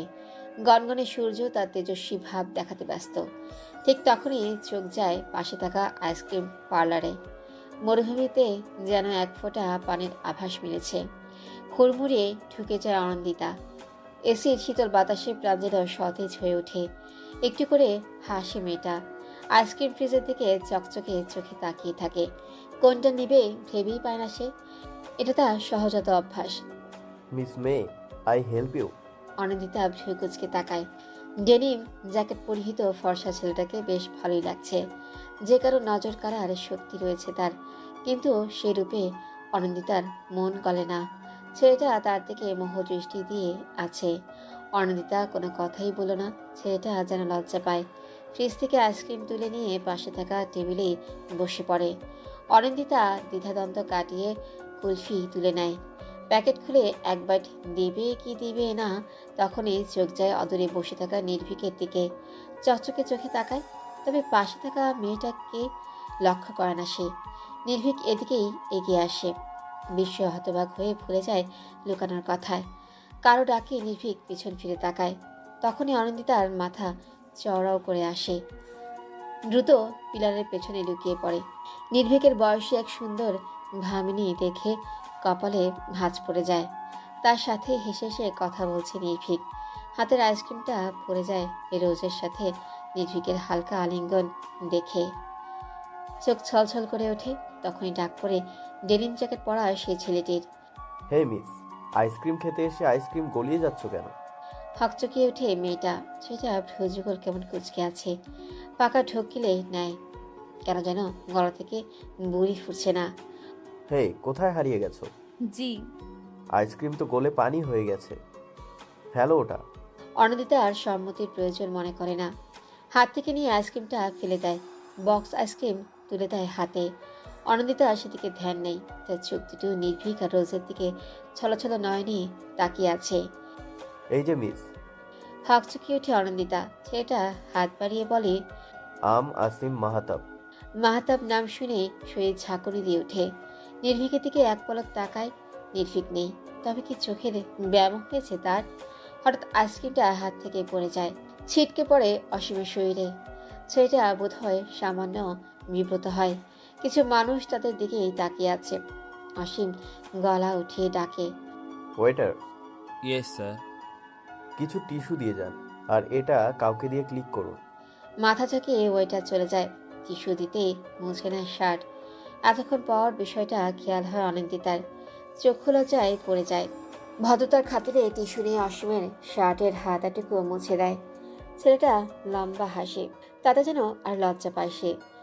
ইটস ওকে, হাইপার হয়েও না, I am totally okay. Sorry. It's all right. But কি ভাবছিলে তুমি? না মানে অনন্দিতার অস্বস্তি দেখে প্রসঙ্গ পাল্টায় অসীম। দুটো আইসক্রিম নিয়ে বিল মিটিয়ে বেরিয়ে আসে। নিজেকে সামলে নেয় অনন্দিতা। ভদ্রতার খাতিরে আইসক্রিমটা নেয়। যথাসম্ভব বাসায় যেতে হবে তাকে। তবে অসীম তার কথা ঝুলি নিয়ে বসেছে। কোনো কথাই অনন্দিতার কর্ণপাত হয় না। অসীম বুঝতে পারে মেয়েটা তার কথাই শুনছে না। দীর্ঘশ্বাস লুকিয়ে অনন্দিতার বাহু টেনে ধাক্কা দেয়। জি, আমার বাসায় যেতে হবে। আচ্ছা যাও। বাই দ্য ওয়ে, ভার্সিটি নাকি কলেজ? কোনোটাই না। মানে? এনএসইউতে চান্স পাইনি, তাই 1 বছর গ্যাপ দিয়েছি। ও মাই গড, এই সামান্য কারণে 1 বছর পিছিয়ে নিলে? অনিন্দিতা উত্তর দেয় না। নির্ভীক মোটেও কোনো সামান্য বিষয় না। অসীম ঘড়িতে সময় দেখে। সূর্য তার তেজস্বী ভাব আকাশের বুকে লুকিয়ে নিয়েছে। একটু পরেই সন্ধ্যা হবে। মেয়েটার যাওয়া প্রয়োজন। কথা বলে না অসীম। একটু হেসে বলে, তোমার সাথে পরিচয় হয়ে ভালো লেগেছে। বাই দ্য ওয়ে, আমরা কিন্তু সেম ব্যাচই ছিলাম। অনিন্দিতা একটু হাসে। অসীম পকেটে হাত গুজে দিয়ে বলে, যাও। অনিন্দিতা যেন চাঁদ হাতে পেয়েছে। লম্বা লম্বা পা ফেলে এগিয়ে যায় সামনের দিকে। অসীমও মৃদু হেসে পা বাড়ায়। চশমাটা খুঁজে চলেছে নির্ভীক। চশমা পরাটা সবার কাছে ফ্যাশন হলেও তার কাছে মানবিকতা। একজন লেকচারার হিসেবে চশমা পরা যেন বিজ্ঞ করে তোলে। তার এই ভাবনার কোনো সঠিক অভিধান আছে নাকি জানা নেই। চশমা খুঁজে না পেয়ে রুম থেকে বেরিয়ে আসে। আজমাল করিডোর দিয়ে ছাদের দিকে চলছিলেন। ছেলেকে দেখতে পেয়ে হাঁক ছেড়ে ডাকে, নির্ভীক, জি আব্বু। আজ এত সকাল সকাল কোথায় যাচ্ছ তুমি? ভার্সিটিতে। সকাল 7টা বাজে এখন। 2 দিন পর ফার্স্ট ইয়ারের অ্যাডমিশন টেস্ট আছে, তাই সবাইকে একটু আর্লি যেতে হচ্ছে। ও আচ্ছা, উনিও তো এবার অ্যাডমিশন টেস্ট দিবে। নির্ভীক উত্তর দেয় না। অনিন্দিতার বিষয়ে যেন তার কোনো আগ্রহই নেই। আজমল একটু থামে। নির্ভীক উল্টো পথে হাঁটা লাগায়। আজমাল পিছু ডাকে, যাতে নির্ভীক বিরক্ত হয়। পিছু ডাক তার পছন্দ নয়, তবুও ফিরে আসে বিনয়ের সাথে বলে, কিছু বলবে আব্বু? ভাবছিলাম অনির অ্যাডমিশন টেস্টটা দিতে তুমিও সাথে গেলে মন্দ হয় না। আব্বু আমি সমস্যা কোথায়? তোমারই তো ভার্সিটি, জানোই তো অ্যাডমিশন টেস্টে ভার্সিটির ভেতরে ফর্মালিটি নট অ্যালাউ। এতে আমি কি করে সাহায্য করব আব্বু? পরীক্ষা তো আমি দিব না, নিজে নিজেই দিতে হবে। সেটা বলছি না, এত মানুষের মাঝে মেয়েটা অস্বস্তি বোধ করবে। তুমি ওকে সিট খুঁজে দিতে সাহায্য করবে আর এক্সাম শুরু হওয়া অবধি সাহস দিবি। আব্বু সমস্যা কোথায় এতে? সাহস দিয়ে সাহায্য করতে বলেছি, অর্থনৈতিক কোনো কাজ নয় এটা। নির্ভীক কথা বাড়ায় না, বিরক্তি ঠেলে সম্মতি জানায়। নিচে আসতে চারুলতা খাবার হাতে ছুটে আসেন। নির্ভীক প্রথমে নাকচ করে দেয়। যেইভাবে নাস্তার টেবিলে বসবে অমনি চোখ যায় ডাইনিংয়ে থাকা অনিন্দিতার দিকে। এবার সে পণ করে পৃথিবী উল্টে গেলেও সে নাস্তা খাবে না। অনিন্দিতা তার দিকেই তাকিয়ে আছে, এদিকে চারুলতা নাছরবান্দা। অনিন্দিতা বুঝতে পারে নির্ভীক তার জন্যই এমন করছে। আলগোছে চলে যায় সে, যাওয়ার পূর্বে এক পলক তাকায়। চারুলতা ছুটে আসে অনিন্দিতার দিকে। অনিন্দিতা মাথা ব্যথার অজুহাত দেয়। নিহাল ঢেউ কুচকে বলে ওঠে, এখনই তো হেসে খেলে কথা বলছিলে অনি, মাথা ব্যথা কখন হলো? মাথা ব্যথা কি সময় নিয়ে আসে নিহাল ভাই? সেটাও ঠিক। আচ্ছা যাও তাহলে রেস্ট নাও। চারুলতা অনিন্দিতার মাথায় হাত বুলিয়ে দেয়। অনিন্দিতা একটু হাসে, চারুলতাকে জড়িয়ে ধরে দ্রুত স্থান ত্যাগ করে। নিহাল দীর্ঘশ্বাস ফেলে নির্ভীকের উদ্দেশ্যে বলে, কোথাও যাচ্ছিস নির্ভীক? ভার্সিটিতে কাজ বলেছে। তুই এত সকালে নাস্তা করছিস যে? অফিসের কাজে সিলেট যেতে হচ্ছে।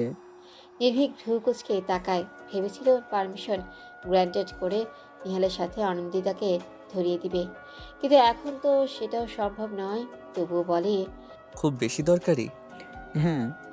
ভার্সিটি থেকে তোকে এক্সাম গার্ড হিসেবে লেটার দিয়েছিল যে? নিহাল পরপর দীর্ঘশ্বাস ফেলে পরোটা ছিঁড়ে মুখে পুরে নেয়। ক্যান্সেল করে দিয়েছি, অফিসের কাজে ব্যাঘাত ঘটেছে। জানিসই তো নতুন বিজনেস শুরু করেছি। নির্ভীক কিছু বলে না। নিহালের নতুন বিজনেস শুরু করাতে কেউই খুশি নয়। আজমল তো বেশ চটে গেছে ছেলের উপর। বয়স হয়েছে, একা হাতে বিজনেস সামলান কি করে? দুই ছেলের এক ছেলেও তার বিজনেসের প্রতি আগ্রহী নয়। অতি মনোযোগী হওয়া মোটেও ভালো নয়। চারপাশে কি ঘটে যায় তার কোনো খেয়ালই থাকে না। যেমনটি একটু আগেই ঘটে গেল, তুমুল ঝনঝন শব্দ তুলে কাচের গ্লাসগুলো ভেঙে গেল, যার সম্পূর্ণ দায় ভার এসেছে হীরের উপর। বেচারি ফোনে মনোযোগী ছিল, চেয়ার টেনে বসতে গিয়ে টেবিলে থাকা গ্লাসের সেটটা ভেঙে ফেলেছে। শাহানা প্রচণ্ড রেগে গেলেন। হাতের কাছে কিছু পেলে আজকে আর রক্ষে থাকতো না। হীর পালিয়ে আসলো অনিন্দিতার কাছে। ভেবেছিল গ্লাস ভাঙার অপরাধে অনিন্দিতা তাকে দুটো কথা শোনাবে, অথচ তার কিছুই ঘটল না। ভেঙে যাওয়া গ্লাসের শব্দ মেয়েটার কানে পৌঁছায়নি। সে ক্যালকুলেটর নিয়ে হিসেব নিকেশ করছে। হি লম্বা করে বেডে শুয়ে পড়ল। প্রচণ্ড বিরক্তি নিয়ে কাঠ গলায় অনিন্দিতা বলল, কোনো কাজ নেই? পড়ার সময় ভেজাল করতেছিস কেন?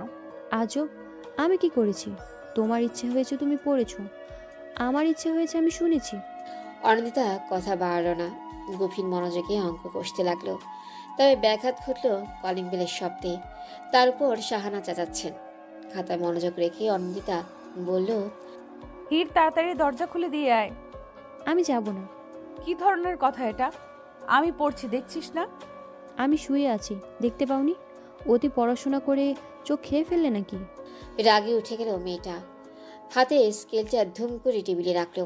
হীর ভয় পেয়ে গেলেও নড়ল না। শাহানার কর্কশ কণ্ঠে মাথা ধরে গেছে। মাথায় মালিশ করতে করতে এই দরজার কাছে এগিয়ে গেল। দরজা খুলতেই মুখ হা হয়ে গেল। অন্যদিকে ঘুরেই নির্ভীক ফোন ঘাটছে। ছেলেটার পেছনের অবয়ব অনিন্দিতার বুকে এসে আটকে গেল। মানুষটার প্রতি এত আকর্ষণ কেন? এই কেমন মরণ ব্যাধি? মিনিট খানেক পর নির্ভীক তাকালো। অনিন্দিতাকে আশা করেনি সে। বিষাদে ভরে উঠল তার মুখ। অনিন্দিতার সেদিকে খেয়াল নেই। মেয়েটা নির্ভীকের দিকে পলকহীন তাকিয়ে দরজায় এমনভাবে দাঁড়িয়ে আছে যে কেউ পাশ কাটাতেও পারবে না। উপায় না পেয়ে বলল, সাইড হয়ে দাঁড়ান অনিন্দিতা। নির্ভীকের কণ্ঠে চমকে যায় মেয়েটা। অপ্রস্তুত হেসে সাইড হয়ে দাঁড়ায়। নির্ভীক স্বস্তির নিঃশ্বাস ফেলে এগোয়। শাহানার সাথে কোনো এক বিষয়ে আলাপ করছে নির্ভীক। শাহানা প্রচণ্ড খুশি। আরশাদ বাসায় নেই। বাসা থেকে কয়েক কিলোমিটারের পথ NSU। জ্যামের কারণে ঘন্টাখানেক সময় লাগে। কিছুদিন যাবৎ ঠান্ডা লেগে যা তা কাণ্ড, নিঃশ্বাস নিতেও অসুবিধা হয়। চারুলতা তাকে বলেছিল বিষয়টা, তবু নির্ভীককে পাঠিয়েছে আবার।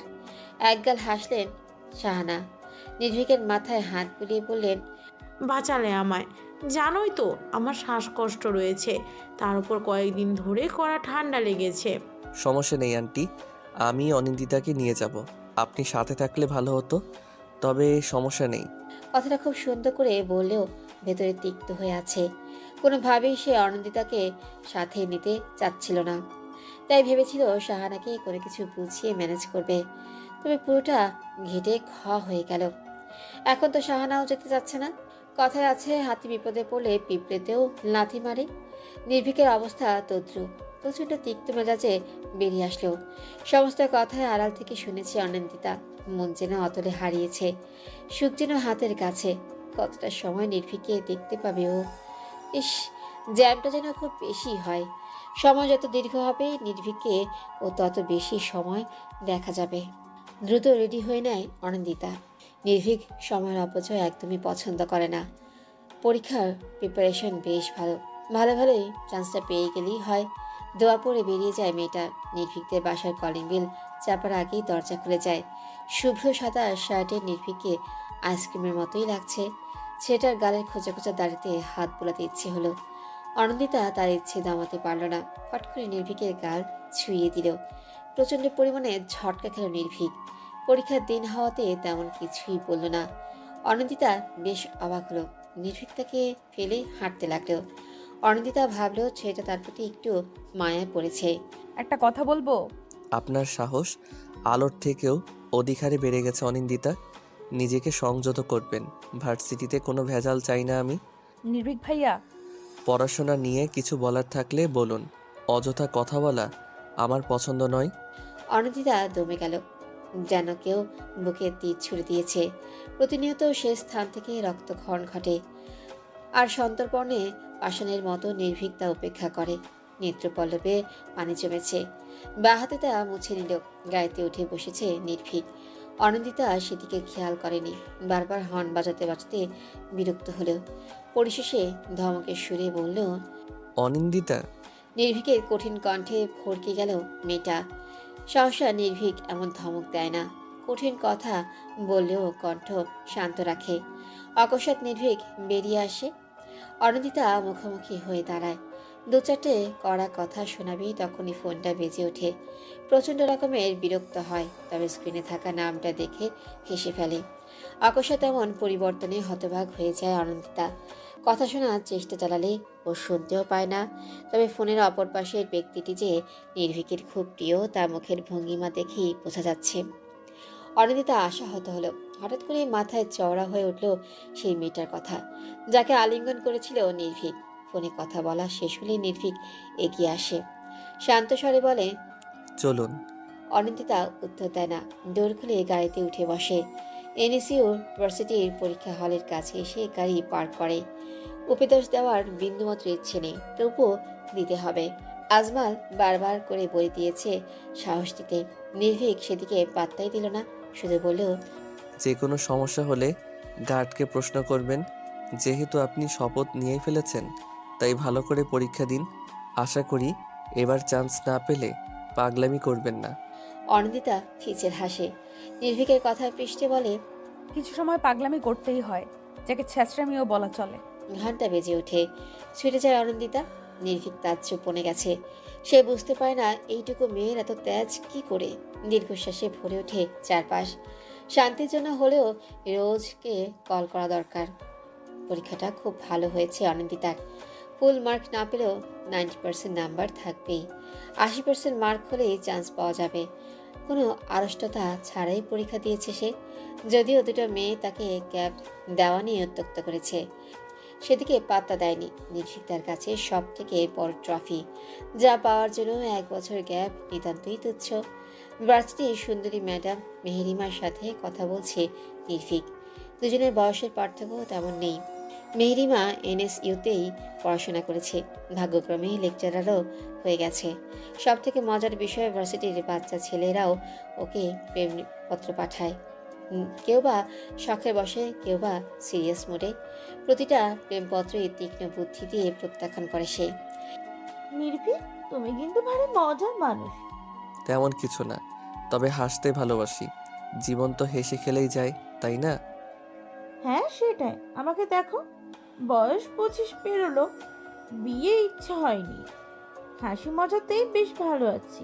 নির্ভীক হাসে। মেহেরিমা কলিগ হিসেবে খুবই ভালো। বয়সের পার্থক্য খুব অল্প হওয়াতে তুমি করেই সম্বোধন করে। যদিও ভার্সিটির অনেকের কাছে সেটা দৃষ্টিকটু মনে হতে পারে, তাতে কোনো সমস্যা নেই ওদের। মেহেরিমার সাথে আজকে পরীক্ষা নিয়ে কিছু কথা বলে নিল। পরীক্ষা প্রচণ্ড হার্ড হয়েছে এবার।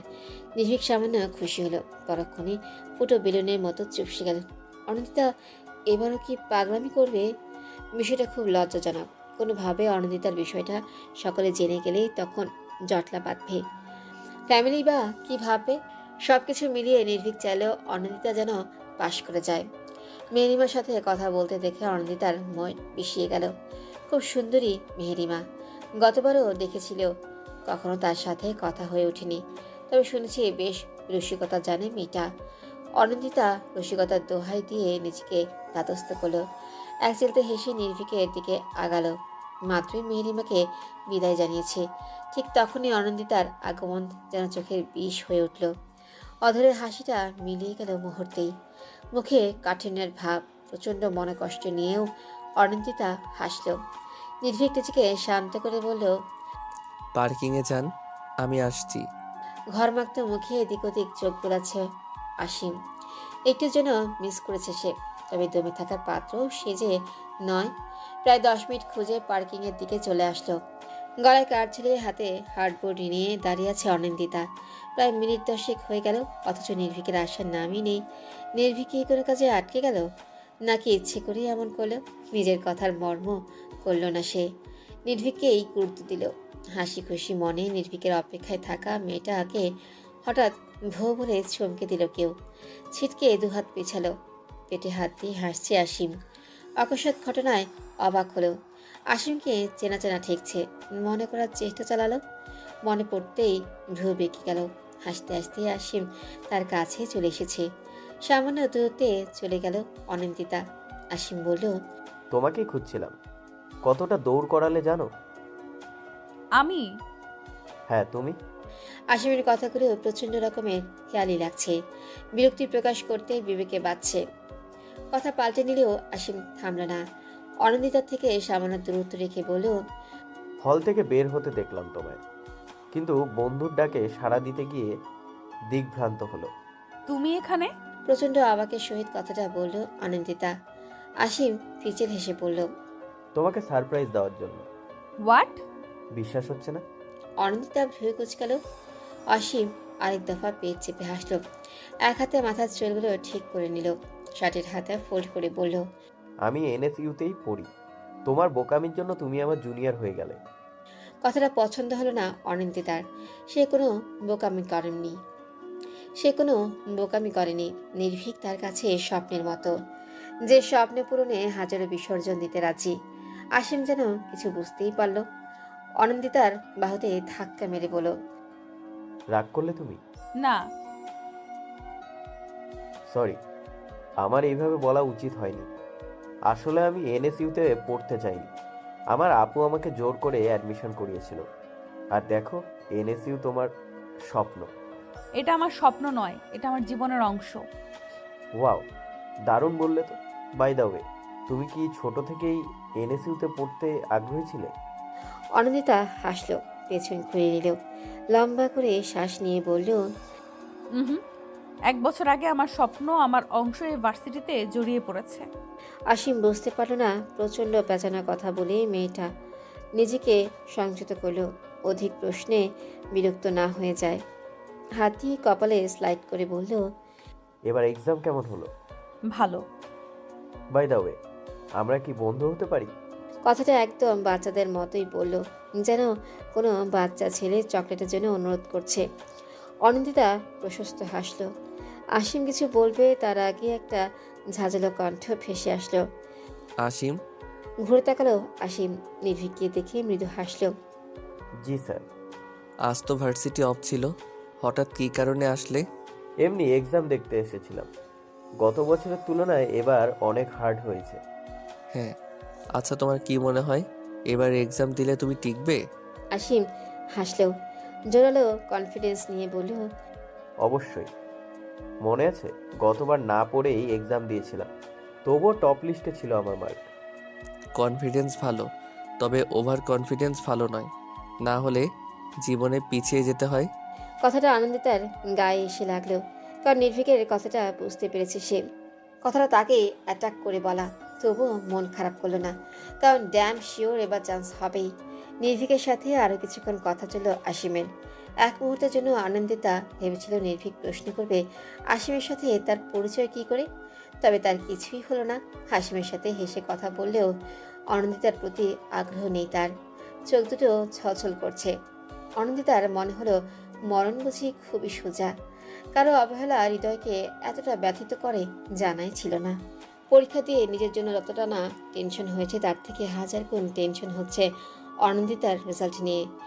যদিও নির্ভীক নিজে দুটো এক্সাম পেপার দেখেছে, তবুও নির্ভীকে টেনশন হচ্ছে। অনন্দিতার পাগলামিতে বিরক্ত সে, আর কত সহ্য করবে? এমন পাগলামি কারোই কাম্য নয়। একটাই ভয় শেষমেশ ভয়ঙ্কর কিছু না হয়ে যায়। অন্যদিকে 4 হাত পা তুলে দিয়ে আরাম করছে অনন্দিতা। কোথায় মুখে টেনশনের কালো রেখা পড়বে তা না, সুশ্রী মুখটা আরও বেশি চকচকে হয়েছে। সারা বেগম সকাল সকাল তুমুল চটেছেন। বছরখানেক হয়ে গেছে বাপের বাড়ি যান না উনি। সবাই রাজি থাকলেও অনন্দিতা রাজি হয় না, দাঁত কামড়ে এই বাসাতেই পড়ে থাকে। হীরের ভীষণ মন খারাপ, কারণ মামাতো ভাই পৃথিবীর উপর বেশ বড়সড় ক্রাশ খেয়ে আছে। যদিও বয়সের ফারাক বছর 6, তবুও পৃথিবীর সাথে মারামারি করে। হীরের সন্দেহ আছে পৃথিবীও তাকে পছন্দ করে। এই তো 3 মাস আগে মামার বাড়ি থেকে ঘুরে এসেছে। 3 মাস যেতে না যেতেই গত সপ্তাহে পৃথিবী তাদের বাসায় চলে এসেছে, তবে একদিন থেকেই চলে গেছে, যা বড্ড পীড়াদায়ক। অনন্দিতার বাহু ঝাঁকিয়ে বলল, প্লিজ আপু, চলো প্লিজ। তুমি না গেলে আব্বু যাবে না, আর আমারও যাওয়া হবে না। আমি যাব বলেছি তো। আপু, যদি সকাল 10টার পর গিয়ে বিকেল 4টার আগে ফিরে আসে তাহলেই যেতে পারি। আপু এটা কি করে সম্ভব?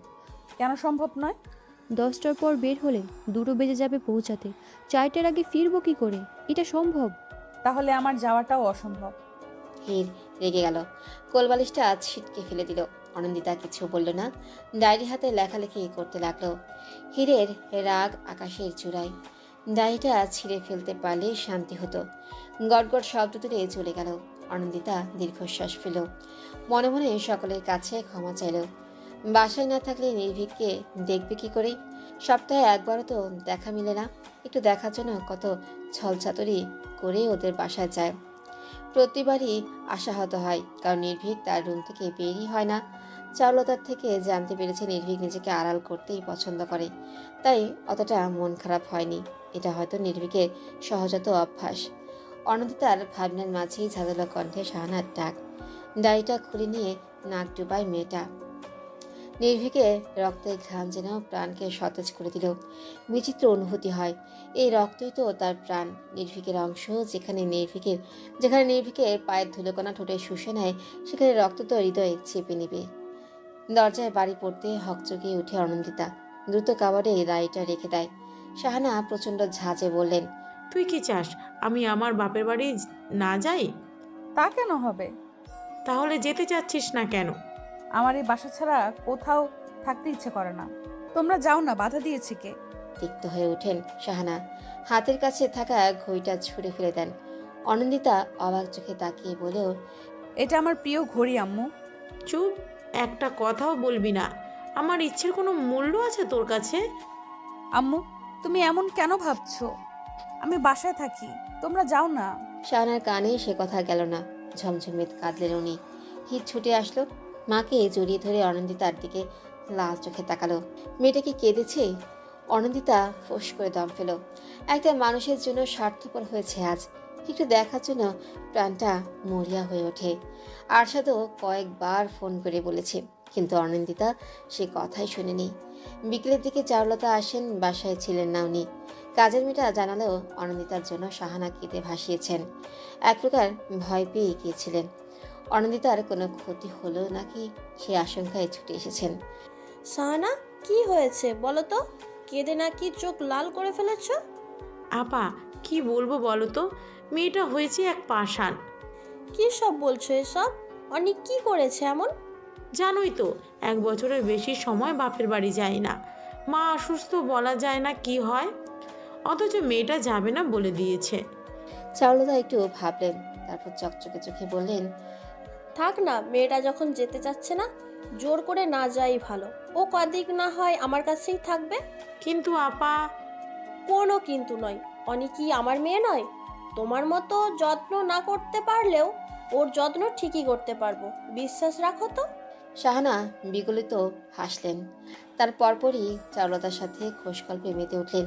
নির্ভীকের বাসায় থাকা যেন চন্দ্রমামাকে হাতে তুলে দেওয়া। অনন্দিতার খুশি যেন আর সয় না। এত হাসি খুশি দেখে শাহানাও স্বস্তি পেলেন। আরশাদও নানান উপদেশ দিলেন, যেহেতু 2 দিন বাদে রেজাল্ট দিবে, তাই যেন মন খারাপ না করে।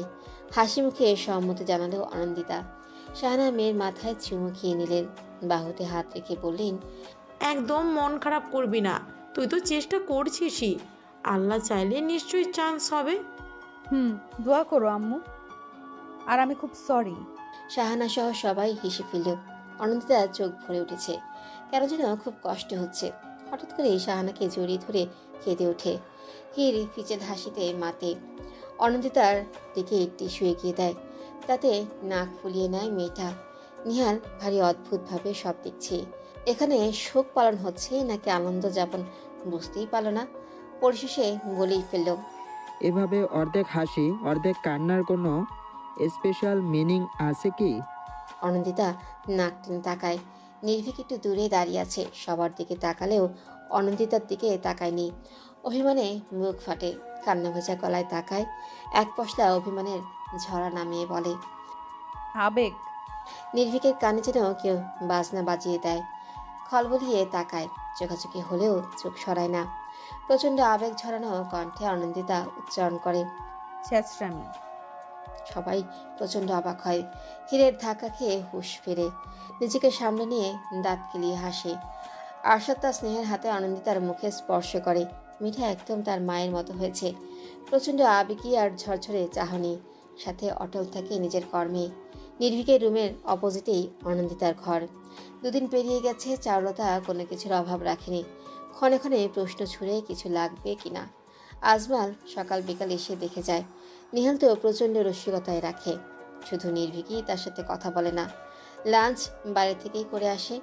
সকালে ব্যস্ততা দেখিয়ে নাস্তা না খেয়ে চলে যায়, শুধু ডিনারটাই একসাথে করে। তবে অল্প একটু খেয়েই উঠে যায়, যার ফলে ব্যথিত হয় অনন্দিতার মন। আজ সকাল সকাল উঠেছে নির্ভীক, উদ্দেশ্য ভার্সিটিতে যাওয়া।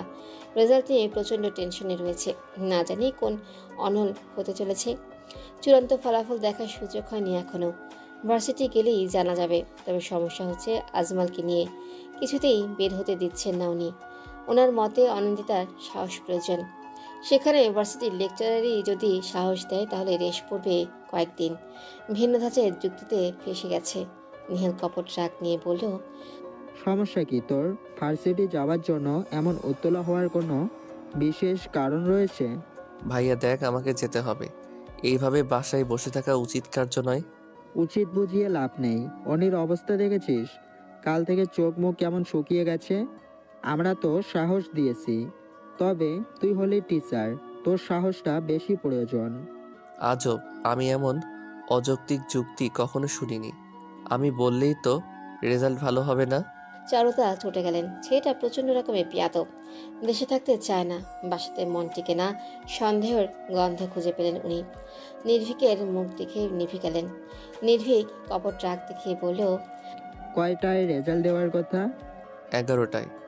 আচ্ছা, আমি অনিকে ডেকে নিয়ে আসছি। আম্মু, সবার জন্য নাস্তা রেডি করো। কি জানি লাঞ্চটা গলা দিয়ে নামবে নাকি। আজমাল পূর্ণ সমর্থন করলেন। চারুতা চিন্তায় মনমরা করে রেখেছেন। সকলের মাঝ থেকে নির্ভীক তার বুক ভাঙা দীর্ঘশ্বাস ফেল। ভালো লাগছে না তার। অনন্দিতার পাগলামি সত্যি আর নেওয়া যাচ্ছে না। কাঁধের ব্যাগটা ডিভাইনে থাপ করে রেখে দিল, করিডর দিয়ে ব্যালকনিতে চলে আসলো। রোজের নাম্বারটাও পাচ্ছে না। মেয়েটা কানাডায় গিয়েছে না যিনি কেমন আছে। এতক্ষণে তো পৌঁছে যাওয়ার কথা। ভাবনার মাঝে হোয়াটসঅ্যাপে টেক্সট ছিল। একগাল হেসে রোজকে কল লাগালো। পুরো 18 ঘন্টা কথা হয় না, তাই না? এত হিসেবে রেখেছিস তুই? তো কি করি বলতো? তোর মতো পাগলকে সামলাতে গিয়ে আমার নাজেহাল অবস্থা। পাগলামির কথা ছাড়, ফিরছিস কবে? রিল্যাক্স নির্ভীক, মাত্র তো এলাম। মাসখানেক যাক, তারপর না হয় আসার চিন্তা করব। বিষাক্ত মন নিয়ে ফোনের স্ক্রিনে তাকালো নির্ভীক। ভার্সিটি থেকে মেইল এসেছে। রোজের সাথে দ্রুত কথা শেষ করলো আর বিডিতে দ্রুত ফিরে আসার কথা বলে নিল।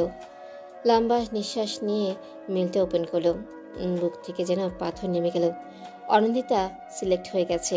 যাক, এইবার আর গ্যাপ যাবে না, আর না নিজেকে দোষী মনে হবে। প্রাণ ভরে শ্বাস নিল, সাথে ভেবেও নিল ভার্সিটি ফার্স্ট ক্লাসটা বদলে নেবে। অনন্দিতার মুখোমুখি হতে চায় না। ফ্যাল করে তাকিয়ে থাকলে চরম বিরক্তি আসে।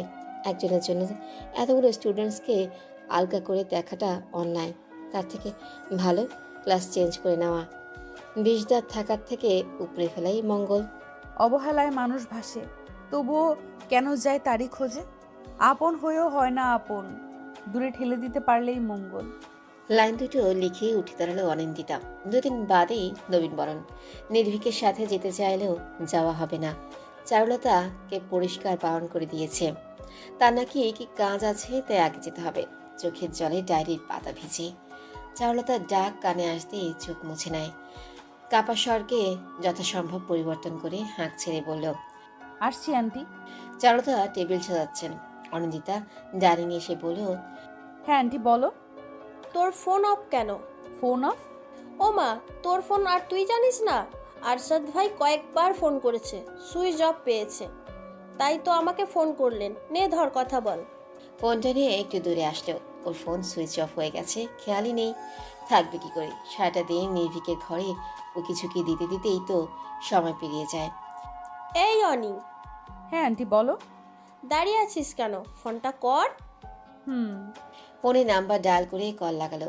2 বার রিং হতেই রিসিভ হলো। কেমন আছো আব্বু? ভালো রে মা, তুই কেমন আছিস? ভালো, ভার্সিটিতে চান্স পেয়ে গেছি। শুনেছি, যা কষ্টের ফল তো পেলি। অনিন্দিতা একটু হাসলো। ফলকে আদর্শে পেয়েছে। আর সাথে সাথে গসিপ ভাঙে নির্ভীকের আগমনে। ফুলহাতা টি শার্ট পরে এদিকে আসছে, বোধহয় ডিনার করবে। অনিন্দিতা দ্রুত কথা শেষ করলো। এক প্রকার জোর করেই কল কাটলো। আম্মু ফার্স্ট খাবার দাও তো। অনি, এই অনি, একটু এদিকে আয় তো মা। চারুলতার ডাকে ছুটে যায় অনন্দিতা। এক বোল তরকারি হাতে নিয়ে চুলায় মনোযোগ দেন চারুলতা। অনন্দিতা শুধায়, এগুলো কি করবো আন্টি? একটু কষ্ট করে সবাইকে সার্ভ করে দে মা, চুলায় ক্ষীর বসিয়েছি। অনন্দিতা মাথা কাত করে সম্মতি জানায়। আর চোখে নির্ভীক তা দেখছিল। কেউ না থাকলে অবশ্যই উঠে যেত। এখন ওঠা সম্ভব নয়, তাই দাঁতের দাঁত চেপে বসে রইল নির্ভীক। স্থির হয়ে বসে থাকায় চকচক করে উঠল চোখ। আনন্দে চোখ দুটো ছলছল করছে। একটা ছোট বাটিতে তরকারি বেড়ে নিয়ে নির্ভীকের প্লেটের কাছে রাখে। কিছু না বলে খাওয়ায় মনোযোগী হয় নির্ভীক। আর প্রাণ ভরে দেখে মেয়েটা। এটা যে তার স্বপ্ন, নির্ভীককে নিজ হাতে পরিবেশন করে খাওয়াবে। এই যে ছোট ছোট ভালোবাসা স্বপ্ন নির্ভীকের জন্য জমিয়ে রাখা। নির্ভীক কি কখনো বুঝবে না এই ভালোবাসা? নাকি কালের আবর্তনে হারিয়ে যাবে বহু থেকে বহু দূরে? অনি, তুমিও বসে পড়ো। আন্টি আসলে না হয়। কোনো কথা নয়, এখনই বসো। নেহালের কথাতে অস্বস্তি নিয়ে বসে পড়ে। পাশের চেয়ারে বসাতেই যেন নির্ভীকের আত্মা কেঁপে উঠল। দ্রুত গিলতে লাগলো। বিষয়টা খেয়াল করলেও অনিন্দিতা এক বুক কষ্ট নিয়ে বললেও, আমি একটু রুম থেকে আসছি। ব্যবসা গরমে ফ্যান অফ করে রেখেছে অনিন্দিতা। রুমের টেম্পারেচার কন্ট্রোলের ব্যবস্থা থাকলেও তা গ্রহণ করছে না সে। কারণ তার প্রিয় মানুষটি বাসার সামনে ছোট্ট বাগানের রোদ্দুরে দাঁড়িয়ে আছে। কারণ হিসেবে নিজেকেই দায়ী মনে হচ্ছে। হয়তো ভেবেছে ড্রয়িং রুমেই বসে আছে অনিন্দিতা, আর অনিন্দিতার মুখোমুখি হতে চায় না নির্ভীক। সাধারণ মানুষ বলেও কি গণ্য করে না তাকে? যন্ত্রণায় বুক ফাটা আর্তনাদ আসতে চায়। লুটিয়ে পড়ে মেঝেতে, সাপের মতো পাক খেতে থাকে। কোথাও যাওয়া প্রয়োজন, যেখানে চিৎকার করে বলা যাবে। ঘড়ি কাঁটা ঢং ঢং করে বেজে উঠল। কাছের মসজিদ থেকে সমুদ্রের আজান ভেসে আসছে। নিজেকে ঠিকঠাক করে মাথায় ঘোমটা টেনে উড়ু হয়ে বসে সে। ততক্ষণে চারুলতার ডাক পড়ে গেছে। অন্যমনস্ক হওয়ায় সে ডাক তার কর্ণপাত হয়নি। চারুলতা জবাব না পেয়ে ছুটে এসেছেন অনিন্দিতার ঘরে। পিঠে হাত বুলিয়ে পাশে বসতেন। অনিন্দিতা পেছনে ঘুরে তাকাতেই বললেন, কি রে মা, কি এত ভাবিস? চান্স তো পেয়েই গেছিস, তাহলে চিন্তা কিসের? আমার কিছু ভালো লাগে না আন্টি, দূরে কোথাও চলে যেতে ইচ্ছে করে। সব কেমন ধোঁয়াশা, রুদ্ধদ্বার খুলে কোথায় যাওয়া যায় বলো তো?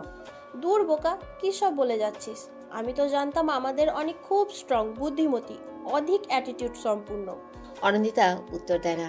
সন্তর্পণে চারুলতার বুকে মাথা রাখে। কষ্ট হচ্ছে খুব। নির্ভীকের দেওয়া দূরত্ব ভেতরটাকে দুমড়ে মুচড়ে দিচ্ছে। নির্ভীকের ডাক ভেসে আসে। চারুলতা উঠে দাঁড়ান। যাওয়ার আগে বললেন, অনি, গোসল করে নে, একসাথে লাঞ্চ করব। কিন্তু ও মা, এখানে কিন্তু কিসের? নির্ভীকটা বিকেলে বের হবে কি জানো কোথায়? ওর সাথে ঘুরে আসবি। নিহাল তো সকাল থেকেই লাপাত্তা। অনিন্দিতার চোখ মুখ শক্ত হয়ে যায়। ভেতরের ভালো লাগাটা প্রকাশ করতে পারছে না। হঠাৎই মনে হয় নির্ভীক তাকে নিবে না। নির্ভীকের প্লেটে খাবার বেড়ে দিচ্ছে চারুলতা। তখনই উপস্থিত হয় অনিন্দিতা। ভেজা চুল, পিঠময় ছড়িয়ে আছে, মুখে নেই কোনো প্রসাধনী, যে কারো নজর কাটতে সক্ষম। চারুলতা তো বলেই ফেলেন সুন্দরী কন্যা। নির্ভীক কথার পৃষ্ঠে একবার তাকিয়েছিল, পরিশেষে মুখ ঘুরিয়ে নিয়েছে। একটু জন্য হলেও স্বস্তি পেল মেয়েটা। কারণ নির্ভীক আজ উঠে চলে যায়নি, বরং সাধারণভাবেই খেয়েই যাচ্ছে, শুধু ওর দিকে তাকাচ্ছে না। আজমল অফিসে আছেন, লাঞ্চ টাইমে ফোন দেন রোজ। এখনও ফোন দিয়েছেন, তাই দূরে সরে গেলেন চারুলতা। নির্ভীকের দিকে বারবার তাকাচ্ছে, অথচ নির্ভীকের হেরফের নেই, তাই খাওয়ার দিকে দৃষ্টিপাত করলো সে। হঠাৎ ভেসে আসলো চিরচেনা শীতল কণ্ঠস্বর। অনিন্দিতা। এই একটি কণ্ঠ যে কারো মনে বসন্ত জাগিয়ে দিতে পারে তা বোধহয় ভাবেনি ছেলেটা। মুখে খাবার থাকায় তালুতে উঠে যায়। দ্রুত পানি এগিয়ে দেয় নির্ভীক। একটু গাঢ় কণ্ঠে বলে, এত অমনোযোগী কেন? বড়সড় দুর্ঘটনা ঘটাবেন নিশ্চিত? মাথা নিচু করে নেয় অনিন্দিতা। কান দিয়ে যেন আগুন বের হচ্ছে। হঠাৎ কেন লজ্জা লাগছে? অনিন্দিতা শুনুন। প্রচন্ড অবাক হয়ে তুতলে যায় অনিন্দিতা। চোখ দুটো গোল আকার ধারণ করেছে। নির্ভীক একটু হাসে। এই প্রথম অনিন্দিতার মুখোমুখি হাসলেও নির্ভীক। হঠাৎ এমন পরিবর্তন অনিন্দিতার অন্তঃকরণে ব্যথা অনুভব করায়। কাপা ঠোঁটে বলে, জি। একটা কথা বলি, রাখবেন? বলুন। সতর্ক হয় নির্ভীক। একটু ঝুঁকে ফিসফিস করে বলল, আম্মু আপনাকে নিয়ে ঘুরতে যেতে বলেছে। আমি বারণ করিনি, কারণ এর ফলে আম্মু সন্দেহ করতে পারে। আপনি প্লিজ একটা অজুহাত দেখিয়ে বলবেন যাবেন না। আচ্ছা। অনিন্দিতা খুশি মনে উত্তরটা দেয়, কারণ নির্ভীক এই প্রথম তাকে এইভাবে ডেকেছে। হন্তদন্ত হয়ে আসেন চারুলতা। চোখে মুখে চিন্তার ছাপ ব্যক্ত হয়ে নির্ভীক বলে, কি হয়েছে আম্মু? চারুলতা আহমেদ, তোর আন্টির শাশুড়ি অসুস্থ, হসপিটালে অ্যাডমিট আছেন। আমাকে এখনই যেতে হবে, ফিরতে রাত হবে। অনিকে ফেলে কোথাও যাস না। আম্মু, তুমি অনিন্দিতাকে সাথে নিয়ে যাও। ওর শরীরটা ভালো নেই। নির্ভীকে বিরক্তি দেখে অনিন্দিতা মুখ করে আশ্বস্ত করে বলে, আন্টি আমি যেতে পারবো। প্রয়োজন নেই। হসপিটালে ফিনাইলের গন্ধে তোর সহ্য হয় না। অসুস্থ হয়ে আর এক কাণ্ড রটে যাবে। কাউকে কিছু বলার সুযোগ না দিয়ে চারুলতা বেরিয়ে যায়। পিলারে খুশি মারে নির্ভীক। কেঁপে ওঠে অনিন্দিতা। অস্ফুট স্বরে বলে, নির্ভীক ভাইয়া। আপনার সাহায্যের প্রয়োজন নেই আমার। পাগল হয়ে যাব আমি। কেন আপনি হিটদের সাথে গেলেন না? এইদিকে আমার আম্মু এক আকাশ সমান বিশ্বাস নিয়ে আপনাকে রেখেই চলে গেলেন। ড্যামিট। মাথা নিচু করে নেয় অনিন্দিতা। প্রচন্ড ভয়ঙ্কর লাগছে নির্ভীককে। এতটা চেঁচা না নির্ভীক। আজ তার বেশ পরিবর্তন ঘটেছে, তাই কিছু বলতেও পারছে না মেয়েটা। চেয়ারে বসে টেবিলে দুহাত রেখে মাথা ঠেকায় নির্ভীক। তপ্ত শ্বাস ফেলে অনিন্দিতা বলে, আমি আপনাকে বিশ্বাস করি নির্ভীক মাহাতাব। আপনি আমাকে পছন্দ করেন না, ঘৃণা করেন, এটাও মানি। আর আমার সুযোগ নেবেন না এটাও জানি। বিশ্বাস রাখা ভালো না। আপনি ঘরে যান, আম্মু না আসা অব্দি বের হবেন না। অনিন্দিতা ঘরে যায় না। ড্রয়িং রুমের সর্বশেষ ডিবাই নিয়ে বসে থাকে। হাতে তার প্রিয় ডায়েরিটা। নির্ভীকের দিকে তাকিয়ে কতগুলো প্রেমময় সংজ্ঞা লিখে। কি জ্ঞানে চলে গেলে আম্মু? আমার কি কোনো বোন আছে বাসায়? অনিন্দিতা আর আমি পুরো ফ্ল্যাটে একা। যদি বাজে কোনো বিষয় হয়ে যায়? তুই আমার ছেলে নির্ভীক, ভরসা আছে তাই রেখে এসেছি। ভরসা আছে, আমি সেটা পালনও করব। কিন্তু লোকজন কি ভাবতে পারে বলো তো? অবিবাহিত ছেলে মেয়ে একই ফ্ল্যাটে, তার উপর যুবক যুবতী। ভাবতে পারছো আম্মু, যে কোনো কেচ্ছা রটে যেতে পারে। আমার কথা বাদ দাও, অনিন্দিতার পরিস্থিতি তখন কি হবে বলো তো? চারুলতা একটু চিন্তিত হলেন। এদিকে বৃষ্টির কারণে আসতেও পারছে না, মেঘের গর্জন চলছে, তবু বললেন, আমি এক্ষুনি আসছি, তুই অনিন্দিতার খেয়াল রাখিস। ফোন রেখে মাথার চুল খামচে ধরে। রাগে জল শক্ত হয়ে গেছে। ডোরের কাছে ছায়া দেখতে পায়। নির্ভীকের ঘূর্ণন বুঝে লুকিয়ে পড়ে, তবুও বলে, রুমে প্রবেশ করবেন না অনিন্দিতা, নিজের রুমে থাকতে বলেছিলাম। এখানে কেন এসেছেন? আমি আসলে আমাকে দেখতে এসেছেন, দেখা হয়ে গেছে, এবার চলে যান। ভঙ্গুর হৃদয় নিয়ে চলে যায় অনিন্দিতা। মনোকষ্ট যেন মাথায় এসে চেপেছে। ব্যথায় ছিঁড়ে যাচ্ছে প্রতিটা শিরা। এলোমেলো পায়ে কিচেনের দিকে পথ আগায়। মাত্রই স্বস্তির নিঃশ্বাস ফেলেছিল নির্ভীক, তখনই ভেসে আসে অনিন্দিতার চিৎকার। এক সেকেন্ডও দেরি না করে দৌড়ে যায় কিচেনের দিকে। হাত চেপে ধরে নিজেকে দমানোর ব্যর্থ চেষ্টা করছে মেয়েটা, তবে বেফাস পড়ে যাওয়া হাতটা জ্বালা দিচ্ছে খুব। চোখ থেকে না চাইতেও জল করাচ্ছে। অনিন্দিতা, কিচেনে কেন এসেছেন? দেখি কতটা পুড়ে গেছে। কি একটা অবস্থা করেছেন বলুন তো। পাগলামি করতে খুব ভালো পারেন। ইস, অনেকটা ফোসকা পড়ে গেছে। অবাক চোখে তাকিয়ে আছে অনিন্দিতা। নির্ভীক তার কষ্টে আফসোস করছে। এদিকে সত্যি আসুন তো। অনিন্দিতার হাত ধরেই নিয়ে যায় নির্ভীক। ফার্স্ট এড বক্স থেকে মলম নিয়ে নিজ হাতে লাগিয়ে দেয়। চোখে মুখে একটু চিন্তার রেখা। নিজের উদ্দীপনা দমাতে ব্যর্থ হয়ে অনিন্দিতা বলে, এই প্রথম আমার প্রতি ভালোবাসা দেখতে পেলাম। এটা ভালোবাসা নয়, দায়িত্ব। আম্মু আমাকে দায়িত্ব দিয়েছেন, আপনার উটকো চিন্তা শক্তি বদলান। সে যাই হোক, আমার হাতে স্পর্শ লেগেছে আপনার। আমি তো 1000 বার হাতে ফোসকা ফেলতে রাজি আছি। পাগলামি কখনো কি যাবে না? আমার আপনার দুজনেরই একটা ভবিষ্যৎ আছে। আপনি কি বিয়ের পরও শ্বশুরবাড়ি থেকে এসে এমন পাগলামি করবেন? নির্ভীকের কথাতে চোখে পানি চিকচিক করছে। বুক ধুক করে উঠেছে। নয়নাভিরাম চোখে ফ্যালফ্যাল করে তাকায় মেয়েটা। কাঠ হয়ে যাওয়া ঠোঁট দুটো জিভ দিয়ে ভিজিয়ে নিয়ে বলে, আমি আপনাকে বিয়ে করব। তখন আপনি আমার নিজস্ব হয়ে যাবেন। প্রতিটা শিরা উপশিরায় থাকবে আপনার স্পর্শ, পুরো অঙ্গ জুড়ে থাকবে আপনার ভালোবাসা। একটুখানি স্পর্শ পাওয়ার জন্য পাগলামির প্রয়োজন হবে না। অনিন্দিতার কথায় গা গুলিয়ে আসে নির্ভীকের। অনিন্দিতা নিজের মধ্যে নেই, না হলে এই কথাগুলো নির্দ্বিধায় বলে দিতে পারতো না। রাগ হলেও রাগ করে না ছেলেটা। যদি অনিন্দিতা বেঁকে বসে, উল্টো পাল্টা হয়ে জড়িয়ে ধরে। একটুও বিশ্বাস নেই মেয়েটাকে। তাই শীতল কণ্ঠেই বলে, আপনি ঠিক কোন পর্যায়ে চলে গেছেন অনিন্দিতা? সংযত হন। যেখানে আপনার সাধারণ স্পর্শ, ইনফ্যাক্ট দৃষ্টিও আমি মেনে নিতে পারি না, সেখানে ফিজিক্যাল ইনভলভ, সি একই বাজে ইন্টেনশন আপনার। সরি, আমি সেসব মিন করতে চাইনি।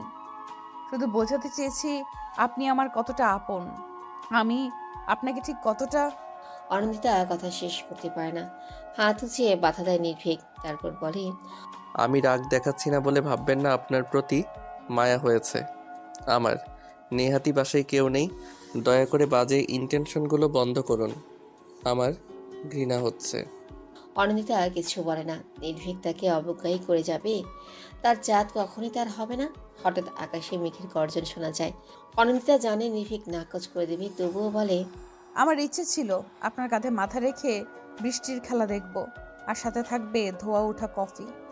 আমার ইচ্ছেটার ছিটে ফোঁটা কি পূরণ করবেন? অনিন্দিতার ইচ্ছে পূরণ হয়নি। সব ইচ্ছে যে সবার জন্য নয়। ঘরে ঘাপটি মেরে বসে আছে নির্ভীক। অনিন্দিতাকে অসহ্য লাগছে তার। একটু সহজ হতে চাইলেও মেয়েটার জন্য সহজ হতে পারে না।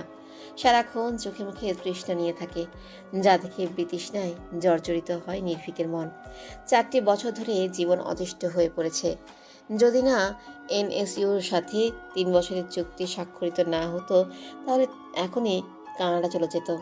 এদিকে রোজ নেই, মানে স্বস্তিটুকুও নেই। প্রচণ্ড রকমের অসহ্য লাগছে। রাত প্রায় 8টা, এখনও চারুলতা এসে পৌঁছায়নি। নির্ভীকের হাত পা ঠান্ডা হয়ে গেছে।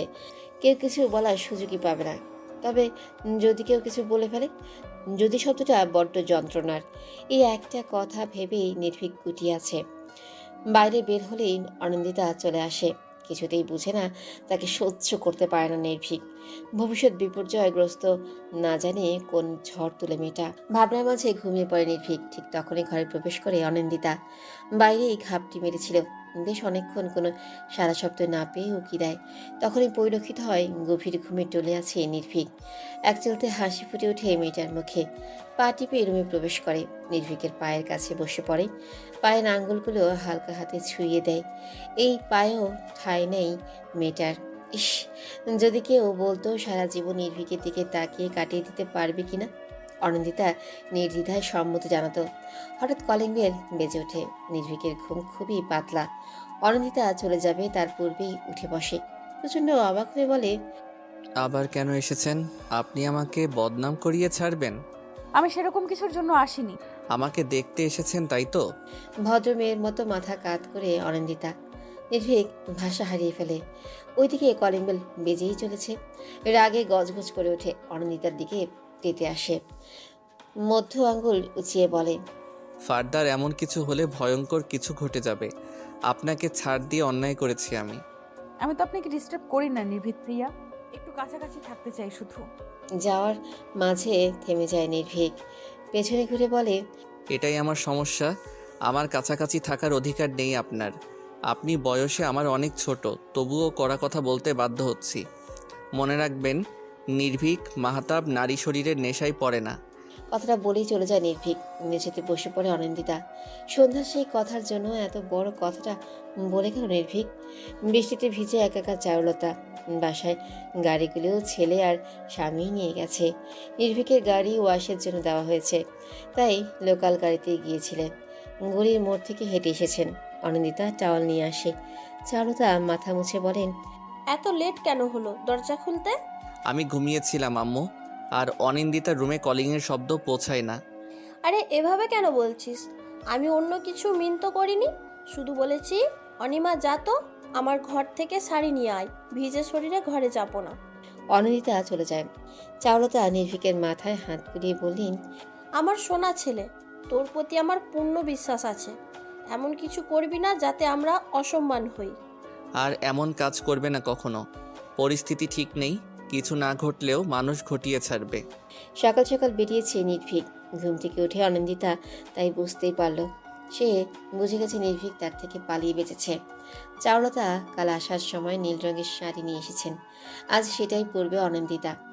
পার্পল শাড়িটা থাকলে পার্পল শাড়িটাই পরতো, তবে সেই শাড়িটা তার গায়ে ওঠেনি। ভালোই হয়েছে, নির্ভীকের সাথে বসে যখন যাওয়া হবে না, পার্পল শাড়ি পরে কি লাভ। অনিন্দিতা সাজগোজ পছন্দ করে, তবে বেশ অনেকদিন ধরে সাজে না। আজ সাজবেই, নির্ভীকের মনের মতোই সাজবে। অবশ্য অনিন্দিতা হলেও বিষাক্ত গ্যাসের মতো যা সহ্য করতে পারে না নির্ভীক। শাড়ি পরে চুলগুলো ছেড়ে দিল। হালকা মেকআপে মিষ্টি দেখতেই লাগছে। রুম থেকে বের হতেই আজমালের সাথে দেখা। অনিন্দিতা শুধালো, আজ অফিসে যাবেন না আঙ্কেল? শরীরটা ভালো নেই, তোকে পৌঁছে দেওয়ার জন্যই যাব না ভেবেছিলাম। এখন দেখি শরীরটাই ম্যাচ ম্যাচ করছি। সমস্যা নেই আঙ্কেল, আমি একাই যেতে পারবো। ও কি কথা, আজ প্রথম দিন একা কেন যাবি? নিহালও তো যাচ্ছে, ওর সাথেই যাবি। জুসের গ্লাস নিয়ে করিডোরে দিয়ে আসতে আসতে এই কথাটা বললেন চারুলতা। আজমালও সম্মতি জানালো। অনিন্দিতা কিছু বলতে চেয়েও বলল না। চারুলতা গ্লাসে এগিয়ে বললেন, নাস্তা করে যাবি না?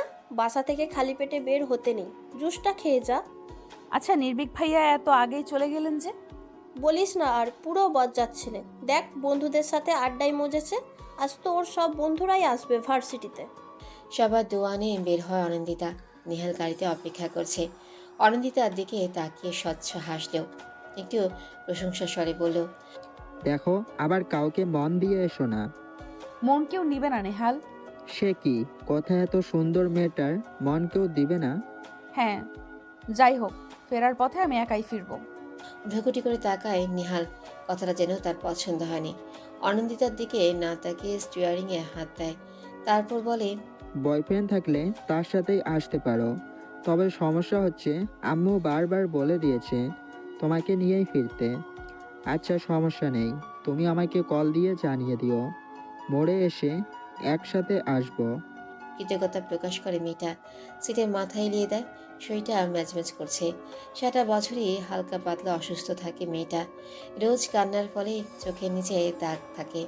কেউ একটু খুঁটিয়ে দেখলেই ধরা খেয়ে যায়, কারণ শরীরে থাকে অজস্র আঘাতের রেখা। গাড়ি পার্কিংয়ে রেখে চলে যায় নিহাল। অনন্দিতা দম ফেলে হাঁটা লাগায়, শরীর দুর্বল লাগাতে এনার্জি ড্রিঙ্কস কিনে। ক্যাব খুলে খাওয়ার আগেই মাথা ঘুরে যায়, তবে কেউ একজন আগলে ধরে। ব্যগ্র কণ্ঠে বলে, ঠিক আছে অনিক, হঠাৎ পড়ে যাচ্ছিলে কেন? আসলে মাথা ঘুরে গিয়েছিল। নেট ফেয়ার, নির্ঘাত নাস্তা করেনি। আসো আমার সাথে। আমি ঠিক আছি আসিম, চলো ভেতরে যাওয়া যাক। নো, কোনো কিছুই ঠিক নেই। তুমি এক্ষুনি নাস্তা করবে আমার সাথে। আর লিসেন কিউট গার্ল, ফাংশন এখনো শুরু হয়নি। প্রচণ্ড প্যারা খেয়ে যেতেই হলো অনন্দিতাকে। আসিম বকবক করেই যাচ্ছে। একটা রেস্টুরেন্টে এসেই 2 কাপ কফি আর স্যান্ডউইচ অর্ডার করলো। আসিম নাস্তা করে এসেছে, তাই শুধু কফি খেলো। অনন্দিতা সংকোচ ছাড়াই খাচ্ছে। আসিম কফি কাপে চুমুক দিয়ে বলল, বাই দ্য ওয়ে, আজ একা এলে যে? নির্ভীক স্যার আসেন তোমার সাথে?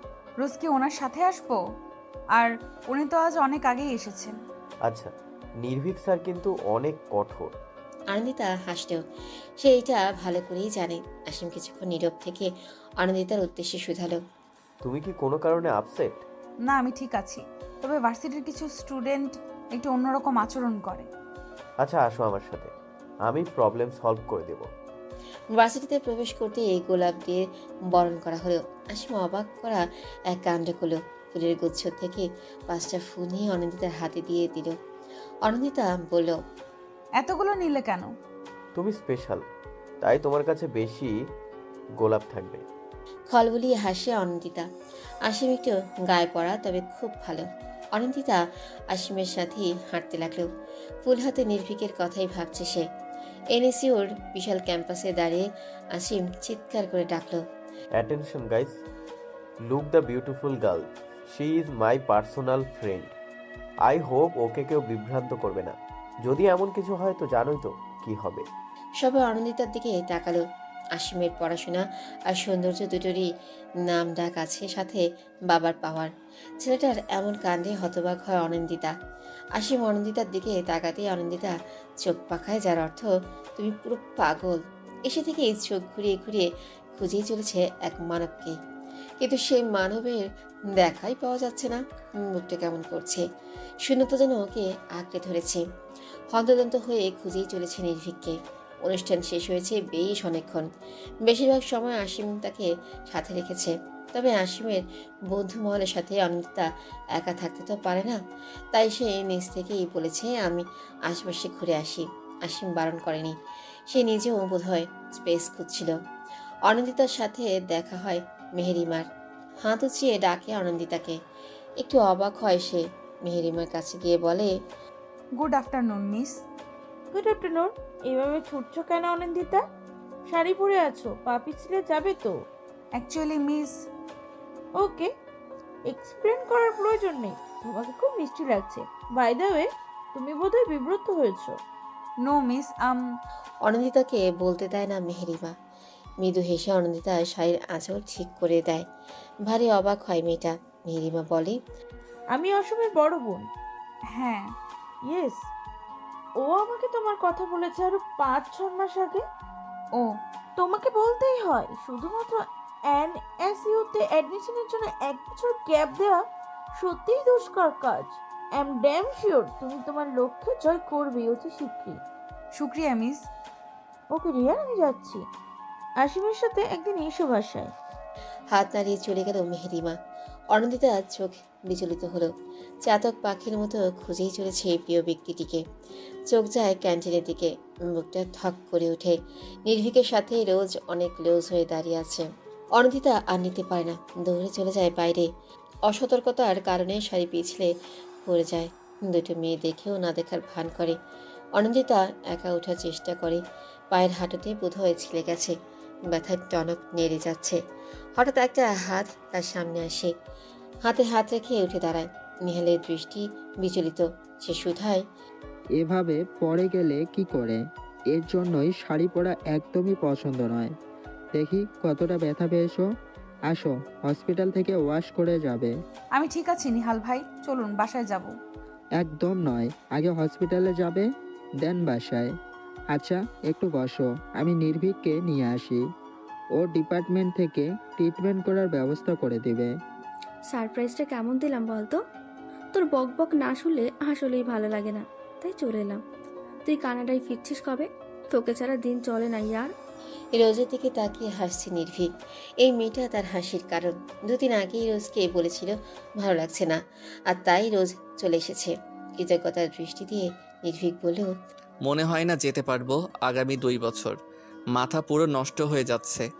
অনিন্দিতার পাগলামি বেড়ে গেছে, আমি আর নিতে পারছি না। তুই ওকে সত্যিটা কেন বলছিস না? আমরা কতদিন লুকাবো বিষয়টা? আই ডোন্ট নো ইয়ার, তুই প্লিজ তোর বাসায় ম্যানেজ কর, আমি খুব তাড়াতাড়ি কিছু একটা করব। আরে সেটাতে প্রবলেম নেই, মম ড্যাড এই বিষয়ে সমস্যা করবে না। বাট তুই কতদিন অনিন্দিতার থেকে এভাবে পালাবি? তুই তো পাগল হয়ে যাচ্ছিস। আঙ্কেলকে আমি বলবো কানাডার কথা। নির্ভীক চেয়ার টেনে বসে। রোজ তার মসৃণ হাতে নির্ভীকের মাথায় হাত বুলিয়ে বলে, তুই ঠিক আছিস তো? আমিও আর নিতে পারছি না। আমি কি অনিন্দিতার সাথে কথা বলবো? নো, ও বুঝবে না। তুই জানিস কাল কি হয়েছে? ওহ, আই কান্ট এক্সপ্লেইন ইয়ার। আই এম ড্যাম শিওর বিয়ের পর ও এমন পাগলামি করবে। তখন আমি কি করব বলতো? মান সম্মান বলে কিছু থাকবে? নাক ফুলিয়ে বসেন রোজ। নির্ভীকের শার্টের কলার ঠিক করে দিয়ে বলে, না পারফেক্ট। হেয়ালি করছিস কেন? স্টফিয়ার, তুই আমার সাথে কানাডায় যাবি। এমনিতেও তোকে ছাড়া আমি থাকতে পারি না, আর বিড়িতে থাকা সম্ভব নয়। কথাটা বলেই নির্ভীকের কাঁধে মাথা রাখে রোজ। নির্ভীক একটু করে হাসে। স্বস্তিটা এই মেয়ের মাঝেই পাওয়া যায়, তাই তো এত ভালোবাসে। 10 মিনিট খোঁজার পর ক্যান্টিনে নির্ভীকের দেখা মেলে। নিহাল এক প্রকার ছুটেই আসে। নির্ভীকের কপালে ভাঁজের সৃষ্টি হয়। নিহাল পরপর শ্বাস ফেলে ঢকঢক করে পানি পান করে। কি হয়েছে তোর, এভাবে হন্তদন্ত হয়ে আসছিস যে? 10 মিনিট ধরে পুরো ভার্সিটি খুঁজে চলেছি তোকে। আমাকে খুঁজছিস কেন? তোর ফোন অফ। আসলে অনিন্দিতা পরে গিয়ে ব্যথা পেয়েছে। কথাটা শোনার মাত্রই বিষাক্ততা ছেয়ে যায় নির্ভীকের চোখে মুখে। মুখ দিয়ে বিরক্তিকর শব্দ তুলে। এই মেয়েটা শান্তি দিবে না। সত্যি দেশান্তর হতে ইচ্ছে করছে। বাসায় ফিরে রেস্ট নিচ্ছে অনিন্দিতা। 3 দিন ইউনিভার্সিটিতে যাওয়া লাগবে না বলে দিয়েছেন চারুলতা। নাছরবন্ধু আনন্দিতা পড়াশোনার দোহাই দিয়েছে, যার ফলে আজমাজ বলেছেন কয়েকদিন নির্ভীক তাকে পড়াবে। কথাটা শুনে চোখ চকচক করে উঠেছে। রাত প্রায় 8:30। চারুলতা খাবার নিয়ে এসেছেন। অনেক খাবারগুলো খেয়ে নে তোমা, বেড রেস্ট করতে হবে এই কদিন। আমি নিচে যেতে পারতাম আন্টি, শুধু শুধু কষ্ট করলে তুমি। কথা বাড়াস না মা, খাবার কি খাইয়ে দেব? আচ্ছা। ভাতের লোকমা বাড়ি দেয় চারুলতা। অনন্দিতা সন্তর্পণে তার মুখে তুলে। ফোনটা বেজে ওঠে। হির ফোন করেছে। রিসিভ হতেই হির বলে, এই আপু, ব্যথা পেলে কি করে? তোমার এনএসিওর প্রথম দিনের নাজেহাল অবস্থা। বাহ, কাকে দেখে পিছলে গেলে তুমি? জিজুর নামটা বলো প্লিজ। থামবি তুই? আশ্চর্য, তোর দিওয়ানা থাকতে আমাকে ফোন করেছিস কেন? গলায় ঝুলে গেলেই তো পারতি। দিওয়ানাটা কে? বাসায় ফিরে আয়, তারপরে বোঝাবো তোকে। আমি তোকে আঙুল দিয়ে দেখিয়ে দিব দিওয়ানাটা কে। ফোন রাখে অনন্দিতা। খাওয়া প্রায় শেষ। চারুলতা বলে, নির্ভীক পড়াতে আসবে, বই নিয়ে বস অনি। ডায়েরি বের করে অনিন্দিতা। নির্ভীকের হাস্যোজ্জ্বল ছবিটা নিয়ে হাসে। উজ্জ্বল শ্যাম রঙের সুশ্রী মুখ নির্ভীকের। আচ্ছা, কোনো মানুষই তো পারফেক্ট নয়, তাহলে নির্ভীকের খামতিটা কোথায়? হাজারো পলক ফেলে ও খামতি খুঁজে পায় না অনিন্দিতা। অনিন্দিতা ঠিক হয়ে বসুন। সদরদরজার ওপাশ থেকে কথাটা বলে নির্ভীক এলোমেলো হয়ে বসেছিল সে। নিজেকে ঠিকঠাক করে নির্ভীককে উদ্দেশ্য করে বলে, আপনি আসতে পারেন। নির্ভীক আসে। অনন্দিতা এক পলক তাকিয়ে চোখ নামিয়ে নেয়। নির্ভীকের দিকে ফ্যাল করে তাকাবে না আর। যথাসম্ভব লুকিয়ে প্রিয় মানুষটাকে দেখে যাবে। ফিজিক্সের বই নিয়ে একটু ঘাটাঘাটি করে নির্ভীক। অনন্দিতাকে বলে, আপনার প্রথম আর শেষ ক্লাসটা আমার, অর্থাৎ ফিজিক্স আর ইংলিশ দুটো ক্লাস রয়েছে, তাই আমি ভার্সিটিতে যা পড়াবো এই 3টে দিন সেগুলোই পড়াবো আপনাকে। আচ্ছা। অনন্দিতার বাড়তি কথা না পেয়ে স্বস্তির নিঃশ্বাস ফেলে নির্ভীক। তবু অনন্দিতাকে একটা বিষয় বলে, এনএস শিওর রুলস কি জানেন? না মানে, আমি তো যেতে পারবো না কয়েকদিন। কথাটা মিনমিনে স্বরে বলেই অনন্দিতা। নির্ভীক ভ্রুকুটি করে তাকায়। অনন্দিতা উদ্দেশ্যে ছিল শুধুই এনএসইউতে চান্স পাওয়া। কি রুলস আছে না আছে তার প্রতি কোনো আগ্রহ নেই। প্রয়োজনেই নির্ভীক বলে, পরপর 3টে সাপ্তাহিক পরীক্ষাতে ফেল করলে সোজা বের করে দিবে, আর পরপর 5টা সাপ্তাহিক পরীক্ষায় 80% নাম্বার না পেলে 10 দিন সময় দেওয়া হবে। যদি সে সময়ের মধ্যে পড়াশোনা কমপ্লিট করে এক্সামে ভালো করেন তাহলেই ভার্সিটিতে রাখবে, আর না হলে বের করে দিবে। তাই আল্লাহর ওয়াস্তে একটু মনোযোগী হবেন। জি, আমি মেনে চলবো সব রুলস। ওকে, তাহলে দেখুন ফিজিক্সের প্রথম অধ্যায়ে আজ কি পড়াবো। অনিন্দিতা পড়ায় মনোযোগী হয়। নির্ভীকের এর জন্য পাগলামি কমবে না ঠিকই, তবে পাগলামি চলবে মনে মনে। আজ বিকেলের ঘটনা। পা ওয়াশ করার পর নির্ভীকের সাথে এসেছে অনিন্দিতা, কারণ নিহালের কোনো কাজ পড়ে গেছে। নির্ভীক এই সুযোগটাই চেয়েছিল। একটা খোলা মাঠের দিকে নিয়ে যায় অনিন্দিতাকে। অনিন্দিতার এতটাই বিশ্বাস যে সে একবারও প্রশ্ন করেনি কেন তাকে এখানে নিয়ে আসা হলো। নির্ভীক অনিন্দিতার হাত দুটো মুষ্টিবদ্ধ করে বলে, আমাকে রেহাই দিন অনিন্দিতা, আপনি এমন সব কাণ্ড করছেন যে আমি পাগল হয়ে যাচ্ছি। আমিও তো মানুষ, আপনি ভালোবাসেন ঠিক আছে, তার জন্য আমাকে কেন কষ্ট দিচ্ছেন? আমি আপনাকে কষ্ট দিচ্ছি? হ্যাঁ দিচ্ছেন। আমার দিকে এলোমেলো দৃষ্টিতে তাকিয়ে থাকেন, আমার জন্য ছুটে আসেন, পড়াশোনা করেছেন শুধুই আমার জন্য। এইসব দেখার পর একটা মানুষ কতটা অপরাধ বোধে ভুগে জানেন আপনি? আমার লজ্জা করে অনিন্দিতা, আপনাকে আমি বোঝাতে পারি না যে আমি আপনাকে ভালোবাসি না। নির্ভীকের শেষের কথাটুকুই অনিন্দিতার আত্মা কাঁপিয়ে তোলে। সে ঠিক করে নিজেকে সংযত রাখবে। সত্যি তো, এখানে নির্ভীকের কি দোষ? ভালো তো সেই বাসে, তাহলে নির্ভীক কেন অপরাধ বোধে ভুগবে? তাছাড়া ওর হাত নিজ থেকে স্পর্শ করেছে নির্ভীক, একটা আবেদন রেখেছে তার কাছে, তাই ভেবে নেয় নিজের কলেজাটা পুরাবে, নিজের কষ্টটুকু নিজেই গ্রহণ করবে। অনিন্দিতা, নির্ভীকের কণ্ঠস্বরে ধ্যান ভাঙে অনিন্দিতার। হকচকিয়ে বলে, দুঃখিত স্যার। নির্ভীক একটু অবাক হয় তাকে স্যার বলায়, তবে সেদিকে পাত্তা না দিয়ে ইংলিশ বই হাতে ঘাঁটতে থাকে। যথাসম্ভব অনিন্দিতাকে পড়াশোনা কমপ্লিট করাতে হবে। 15টা দিন কেটে গেছে। অনিন্দিতা নিজেকে সংযত রেখেছে বলতে শুধু মাত্র নির্ভীকের চোখ থেকে সংযত রেখেছে। আর চোখে প্রিয় মানুষটাকে দেখার লোভ সামলাতে পায়নি সে। নিজের কাজে নিজেই হাসে অনিন্দিতা, যাকে ছাড়া এক মুহূর্ত চলে না, তার থেকেই নিজেকে সংযত করার মিথ্যে প্রয়াস না করাই উত্তম। দাগিমা রেখা বদলে শীতের আবির্ভাব ঘটেছে। কয়েকদিনেই পরিবেশ যেন শান্ত হয়ে গেছে। আবহাওয়াবিদদের মতে পরিবেশের হঠাৎ পরিবর্তন ঘটেছে, না হলে এমন সময় শীতের আগমন ঘটতো না। নিজের বাসায় ফিরে এসেছে 10 দিন হতে চলল। এই কয়েকদিনে ইউনিভার্সিটিতে যাওয়া হয়েছে মাত্র 3 দিন। কেন যেন ইউনিভার্সিটির প্রতি অনীহা সৃষ্টি হয়েছে। বোধহয় নির্ভীকের না থাকাই এই প্রধান কারণ। ইউনিভার্সিটির কাজে আজ 9 দিন হলেও ভারতে গিয়েছে নির্ভীক। কোনো এক বিশেষ অনুমোদন নিয়েই গেছে।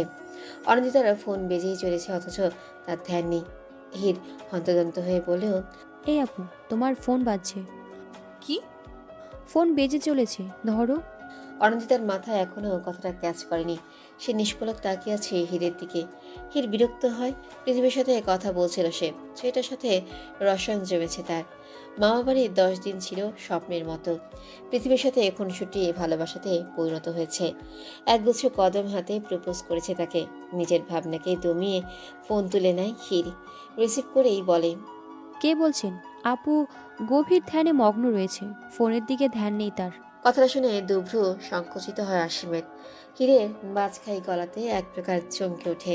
কান থেকে নামিয়ে দেখে নাম্বার সঠিক কিনা। হ্যাঁ, নাম্বার তো ঠিকই আছে। নিজেকে সামনে নিয়ে আসিম বলে, অনেকে দেওয়া যাবে? হীর তার বাজখাই গলায় অনন্দিতাকে আপু বলে ডেকে নেয়। এবার সে কণ্ঠ কর্ণপাত হয় মেয়েটার। ফাঁকা ঢোক গিলে বিরক্তি প্রকাশ করে বলে, কি হয়েছে? তোমার ফোন। কে করেছে? জানি না। অনন্দিতা কথা বাড়ায় না, ফোন হাতে তুলে নেয়। নাম্বারটা অচেনা দেখে একটু অবাক হয়। ফোন কানে তুলে সালাম দিয়ে বলে, কে বলছেন? অনি, আমি আসিম বলছি। ভার্সিটিতে আসো না কেন তুমি? একটু অসুস্থ বোধ করছি আসিম। অজুহাত না দিলে আসিম অনেক প্রশ্ন করবে, তাই এটাই বেস্ট বলে মনে হয় অনিন্দিতার। তাছাড়া সত্যিই সে অসুস্থ।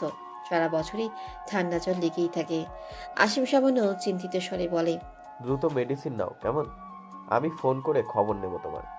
আচ্ছা। কথাটা বলেই ফোন রেখে দেয় অনিন্দিতা। আসিম সেটা বন্ধুর থেকেও বেশি কিছু। অনিন্দিতা উপলব্ধি করে আসিম তার প্রতি একটু ঝুঁকে পড়েছে।